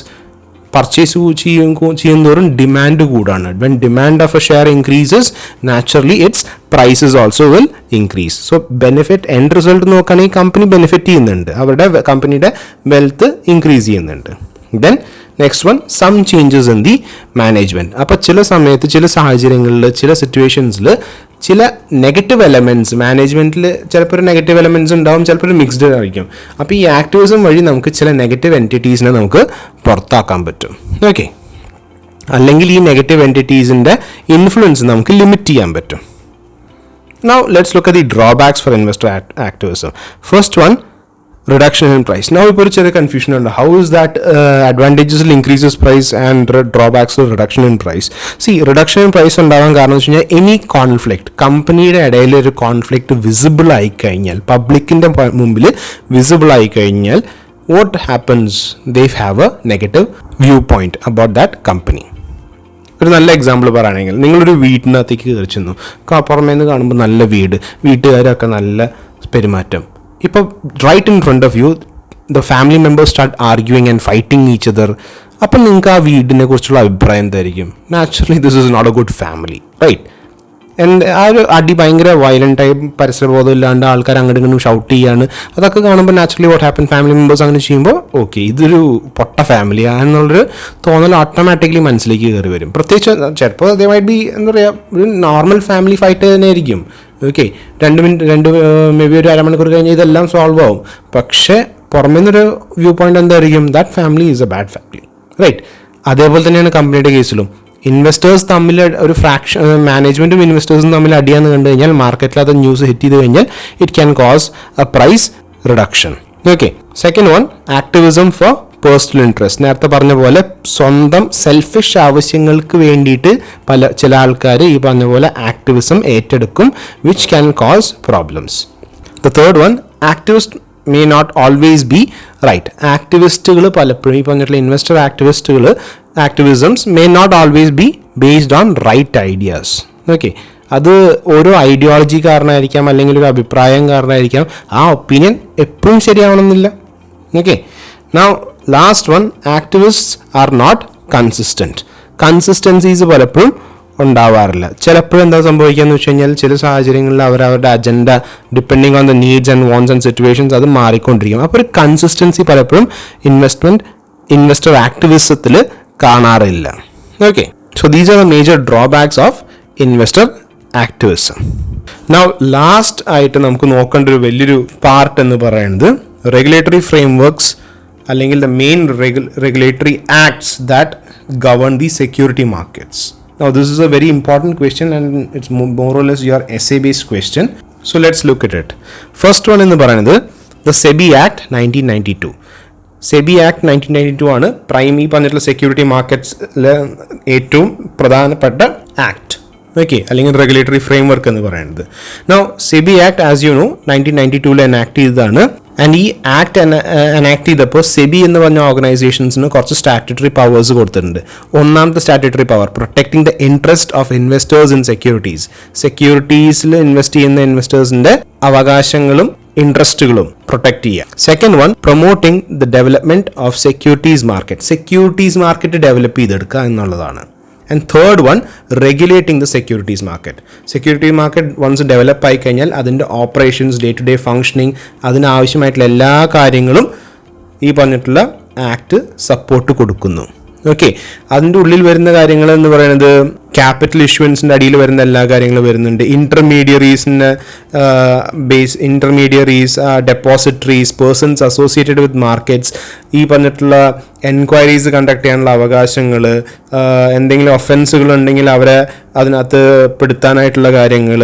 Okay, ഇല്ലീഗലായിട്ടുള്ള activities ചെയ്യുകയാണെങ്കിൽ അവരെ ഈ പറഞ്ഞിട്ടുള്ള കേസ് എടുക്കാനും അവരെ പ്രോസിക്യൂട്ട് ചെയ്യാനുമായിട്ടുള്ള പവേഴ്സും, എന്തെങ്കിലും വയലേഷൻസ് ചെയ്യുമ്പോൾ അത് പീനലൈസ് ചെയ്യാനും റൂൾസ് റെഗുലേഷൻസ് ഉണ്ടാക്കാനും കംപ്ലീറ്റ് അധികാരവും ഓട്ടോണമിയും ഈ പറഞ്ഞിട്ടുള്ള സെബിക്ക് കൊടുക്കുന്ന ആക്ടാണ് SEBI Act 1992. Then the next one, Companies Act. Companies act എന്തുകൊണ്ടാണ് ഇതിനകത്ത് വരുന്നത് വെച്ച് കഴിഞ്ഞാൽ, പ്രൈമർലി ഈ പറഞ്ഞിട്ടുള്ള സ്റ്റോക്ക് മാർക്കറ്റ്സിൽ മെയിൻ ആയിട്ട് കളിക്കുന്നത് കമ്പനികളാണ്. One party is the companies, then the investors, അങ്ങനെ ഒരുപാട് ആൾക്കാരുണ്ട്. പക്ഷെ മെയിൻ ആയിട്ടുള്ള 2 ഘടകങ്ങൾ എന്ന് പറയുന്നത് ഒന്ന് കമ്പനികളും ഒന്ന് ഈ പറഞ്ഞിട്ടുള്ള ഇൻവെസ്റ്റേഴ്സുമാണ്. So companies act is a natural selection into this. Okay, അപ്പോൾ റെഗുലേറ്ററി ഫ്രെയിംവർക്കിൽ കമ്പനീസ് ആക്ട് ബൈ ഡീഫോൾട്ട് ആയിട്ട് വരുന്ന സാധനങ്ങളാണ്. കമ്പനി എങ്ങനെ സ്റ്റാർട്ട് ചെയ്യണം, എങ്ങനെ അതിൻ്റെ rules regulations, memorandum of association, articles of association, അതിനോട് റിലേറ്റ് ചെയ്തിട്ടുള്ള ഒരുപാട് കാര്യങ്ങൾ, റൂൾസ് റെഗുലേഷൻസ് എല്ലാം, ടാക്സ് പേ ചെയ്യേണ്ടത് എന്താണ്, risk factors, rights issues, public issue എങ്ങനെയാണ് ചെയ്യേണ്ടത്, ഈ വക സാധനങ്ങളെല്ലാതും ഈ പറഞ്ഞിട്ടുള്ള കമ്പനീസ് ആക്ടിൽ കവേർഡ് ആണ്. ഓക്കെ, നെക്സ്റ്റ് വന്നെന്ന് പറയുന്നത് സെക്യൂരിറ്റീസ് കോൺട്രാക്ട് റെഗുലേഷൻ ആക്ട് 1956. ഈ പറഞ്ഞിട്ടുള്ള സെക്യൂരിറ്റീസ് കോൺട്രാക്ട് റെഗുലേഷൻ ആക്ട് 1956 ഇത് എനാക്ട് ചെയ്തിട്ടുള്ള ആ സ്റ്റാർട്ടിങ്ങിലുള്ള തന്നെ ആക്ടാണ്. അതിൻ്റെ മെയിൻ എന്ന് പറയുന്നത് rules and regulations of transactions in securities through stock exchange. Stock exchange വഴി ആയിട്ടുള്ള എല്ലാവിധ ട്രാൻസാക്ഷൻസും റെഗുലേറ്റ് ചെയ്യുന്ന സെബിക്ക് മുമ്പ് വന്നിട്ടുള്ള ഒരു ആക്ടാണിത്. ഓക്കെ, ആൻഡ് ഇതിനകത്ത് സെൻട്രൽ ഗവൺമെൻറ്റിന് റെഗുലേറ്ററി ജുറിസ്ഡിക്ഷൻ കൊടുക്കുന്ന ഒരു ആക്ടാണ്. അതിനകത്ത് നമുക്ക് കവർ ചെയ്യുന്ന കാര്യങ്ങൾ എന്താണെന്ന് വെച്ച് കഴിഞ്ഞാൽ, സ്റ്റോക്ക് എക്സ്ചേഞ്ചുകളുടെ റെക്കഗ്നിഷനും സൂപ്പർവിഷനും സെക്യൂരിറ്റീസ് ആൻഡ് കോൺട്രാക്ട്സ് എന്തൊക്കെയാണ്, അതിനകത്ത് വരുന്ന കാര്യങ്ങൾ എന്തൊക്കെയാണ്, എങ്ങനെയാണ് ലിസ്റ്റിംഗ്, ഒരു സ്റ്റോക്ക് എക്സ്ചേഞ്ചിൽ ലിസ്റ്റ് ചെയ്യേണ്ട ആ വക കാര്യങ്ങളെല്ലാതും തന്നെ ഈ പറഞ്ഞിട്ടുള്ള securities contract and regulation act 1956 അടിയിൽ വരുന്നുണ്ട്. Okay, then the next one, Depositories Act 1996. 1996 enact ചെയ്തിട്ടുള്ള ഡെപ്പോസിറ്ററി ആക്ട് ആണ്.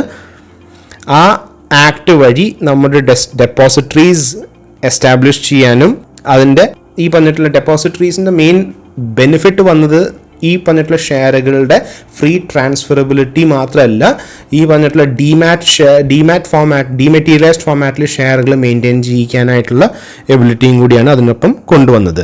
അതിനുള്ളിൽ വരുന്ന കാര്യങ്ങൾ എന്തെന്ന് വെച്ച് കഴിഞ്ഞാൽ, അത് ഈ ആക്ട് വഴി കൊണ്ടുവന്നിട്ടുള്ള ഒരു കാര്യം എന്ന് പറഞ്ഞപ്പോൾ കുറച്ച് കാര്യങ്ങളുണ്ട്. ഫസ്റ്റ് കാര്യം എന്ന് പറഞ്ഞാൽ making securities of public limited companies freely transferable subject to certain exceptions. Okay, ചില എക്സെപ്ഷൻസ് ഒഴികെ ബാക്കിയുള്ള എല്ലാ ഷെയറുകളും ഈ ഒരു പബ്ലിക് ലിമിറ്റഡ് കമ്പനി ആണെങ്കിൽ ഫ്രീലി ട്രാൻസ്ഫറബിൾ ആക്കി. That enabled transaction, financial transactions in terms of stock exchanges. രണ്ടാമത്തെ ഒരു കാര്യം എന്ന് പറയുന്നത് dematerialising the securities in the depository mode. Depositories വഴി ഈ പറഞ്ഞിട്ടുള്ള ഷെയറുകൾ മുമ്പെന്ന് വെച്ച് കഴിഞ്ഞാൽ ഈ പേപ്പർ കോൺട്രാക്റ്റുകളായിരുന്നു എഴുതിക്കൊണ്ടിരുന്നത്, അത് ഒക്കെ കംപ്ലീറ്റ്ലി ഇല്ലാണ്ടാക്കി നമ്മൾ പ്യോർലി ഡിജിറ്റൽ ഫോമാറ്റിൽ ഷെയറുകൾ ഇപ്പോൾ ട്രാൻസാക്ട് ചെയ്ത് തുടങ്ങി. നെക്സ്റ്റ് വൺ എന്ന് പറയുന്നത്, നെക്സ്റ്റ് objective അല്ലെങ്കിൽ next thing that Depositories Act brought together is providing and maintenance of ownership records of in the book entry form. book entry formally പറഞ്ഞിട്ടുള്ള ownership records എല്ലാം maintain ചെയ്ത് അതിന് വേണ്ട കാര്യങ്ങളൊക്കെ ചെയ്ത് ഈ പറഞ്ഞിട്ടുള്ള ഡെപ്പോസിറ്ററീസ് ആക്ടിൻ്റെ അടിയിൽ വരുന്നതാണ്.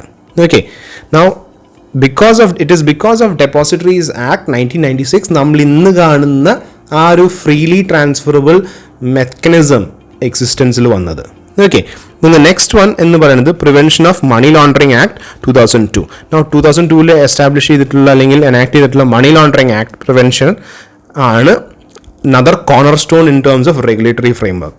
Okay, now why is this important എന്ന് പറഞ്ഞു കഴിഞ്ഞാൽ, ഈ പറഞ്ഞിട്ടുള്ള സ്റ്റോക്ക് എക്സ്ചേഞ്ച് അല്ലെങ്കിൽ സ്റ്റോക്ക് മാർക്കറ്റ് വഴി പൈസ നമ്മൾ സർക്കുലേറ്റ് ചെയ്യുകയാണ്. So any mechanism that enables circulation of money or movement of money from one entity to another can be used for money laundering. Money laundering എന്ന് പറഞ്ഞാൽ ഏറ്റവും സിംപ്ലസ്റ്റ് ആയിട്ടുള്ള ഭാഷയിൽ പറയുകയാണെങ്കിൽ കറുത്ത പണം അല്ലെങ്കിൽ ബ്ലാക്ക് മണിയെ നമ്മൾ വെളുപ്പിച്ചെടുക്കുന്ന പരിപാടിയാണ്. Black money is basically money on which we don't pay taxes. Okay, ഗവൺമെൻറ്റിന് അവകാശപ്പെട്ട ഒരു കുറച്ച് എമൗണ്ട് ടാക്സ് ഉണ്ട്. വാട്ട് എവർ ട്രാൻസാക്ഷൻ ഹാപ്പൻസ് ഗവൺമെൻറ്റിന് അവകാശപ്പെട്ട കുറച്ച് ടാക്സ് ഉണ്ട്. അത് കൊടുക്കാണ്ട് നമ്മൾ കൊടുക്കാണ്ട് നമ്മൾ മെയിൻറ്റെയിൻ ചെയ്യുന്ന പൈസയാണ് ബ്ലാക്ക് മണി എന്ന് പറയുന്നത്. നൗ ബ്ലാക്ക് മണി നമുക്ക് ലീഗൽ കാര്യങ്ങൾക്ക് യൂസ് ചെയ്യാൻ ബുദ്ധിമുട്ടാണ്. നൗ ഈ മണി ലോണ്ടറിങ് ആക്ട് ഉള്ളത് കൊണ്ടാണ് പലപ്പോഴും ഈ പറഞ്ഞ സ്റ്റോക്ക് എക്സ്ചേഞ്ച് വഴിയുള്ള മണി ലോണ്ടറിങ് നമുക്ക് പ്രൊഹിബിറ്റ് ചെയ്യാൻ പറ്റുന്നത്. നൗ ഈ ആക്ടിൻ്റെ അടിയിൽ വരുന്ന കാര്യങ്ങളെന്ന് വെച്ച് കഴിഞ്ഞാൽ ഒഫൻസുകൾ ഏതൊക്കെയാണ്, ഏതൊക്കെ രീതിയിലുള്ള ക്രൈംസ് നമുക്ക് ക്ലാസിഫൈ ചെയ്യാനും അതിന് എത്ര പണിഷ്മെൻറ്റ് കൊടുക്കണം, വന്നു കഴിഞ്ഞാൽ റിപ്പോർട്ട് ചെയ്യേണ്ട രീതി എന്താണ്, റിപ്പോർട്ട് ചെയ്യുമ്പോഴുള്ള ബെനിഫിറ്റുകൾ എന്താണ്, റിപ്പോർട്ട് ചെയ്തില്ലെങ്കിൽ who is an accessory to this, അങ്ങനെ ഒരുപാട് കാര്യങ്ങൾ ഇതിനകത്ത് വരുന്നു. Okay, so these are the main 5 regulatory frameworks when it comes to stock market. Okay, ഒരു സ്റ്റോക്ക് മാർക്കറ്റ് അല്ലെങ്കിൽ സ്റ്റോക്ക് എക്സ്ചേഞ്ചിനെ നമ്മൾ നോക്കുകയാണെങ്കിൽ ഒരു അല്ലെങ്കിൽ ഇൻവെസ്റ്ററിൻ്റെ പോയിന്റ് ഓഫ് വ്യൂവിൽ നോക്കുകയാണെങ്കിൽ the 5 major laws that will govern you include SEBI Act 1992, Companies Act 1956, Securities Contract Regulation Act 1956, Depositories Act 1996, Prevention of Money Laundering Act 2002. Okay, so these are the main regulatory frameworks that you should keep in mind. So with this we come to the end of this module. In case of any doubts, please feel free to message me on my WhatsApp number. Thank you.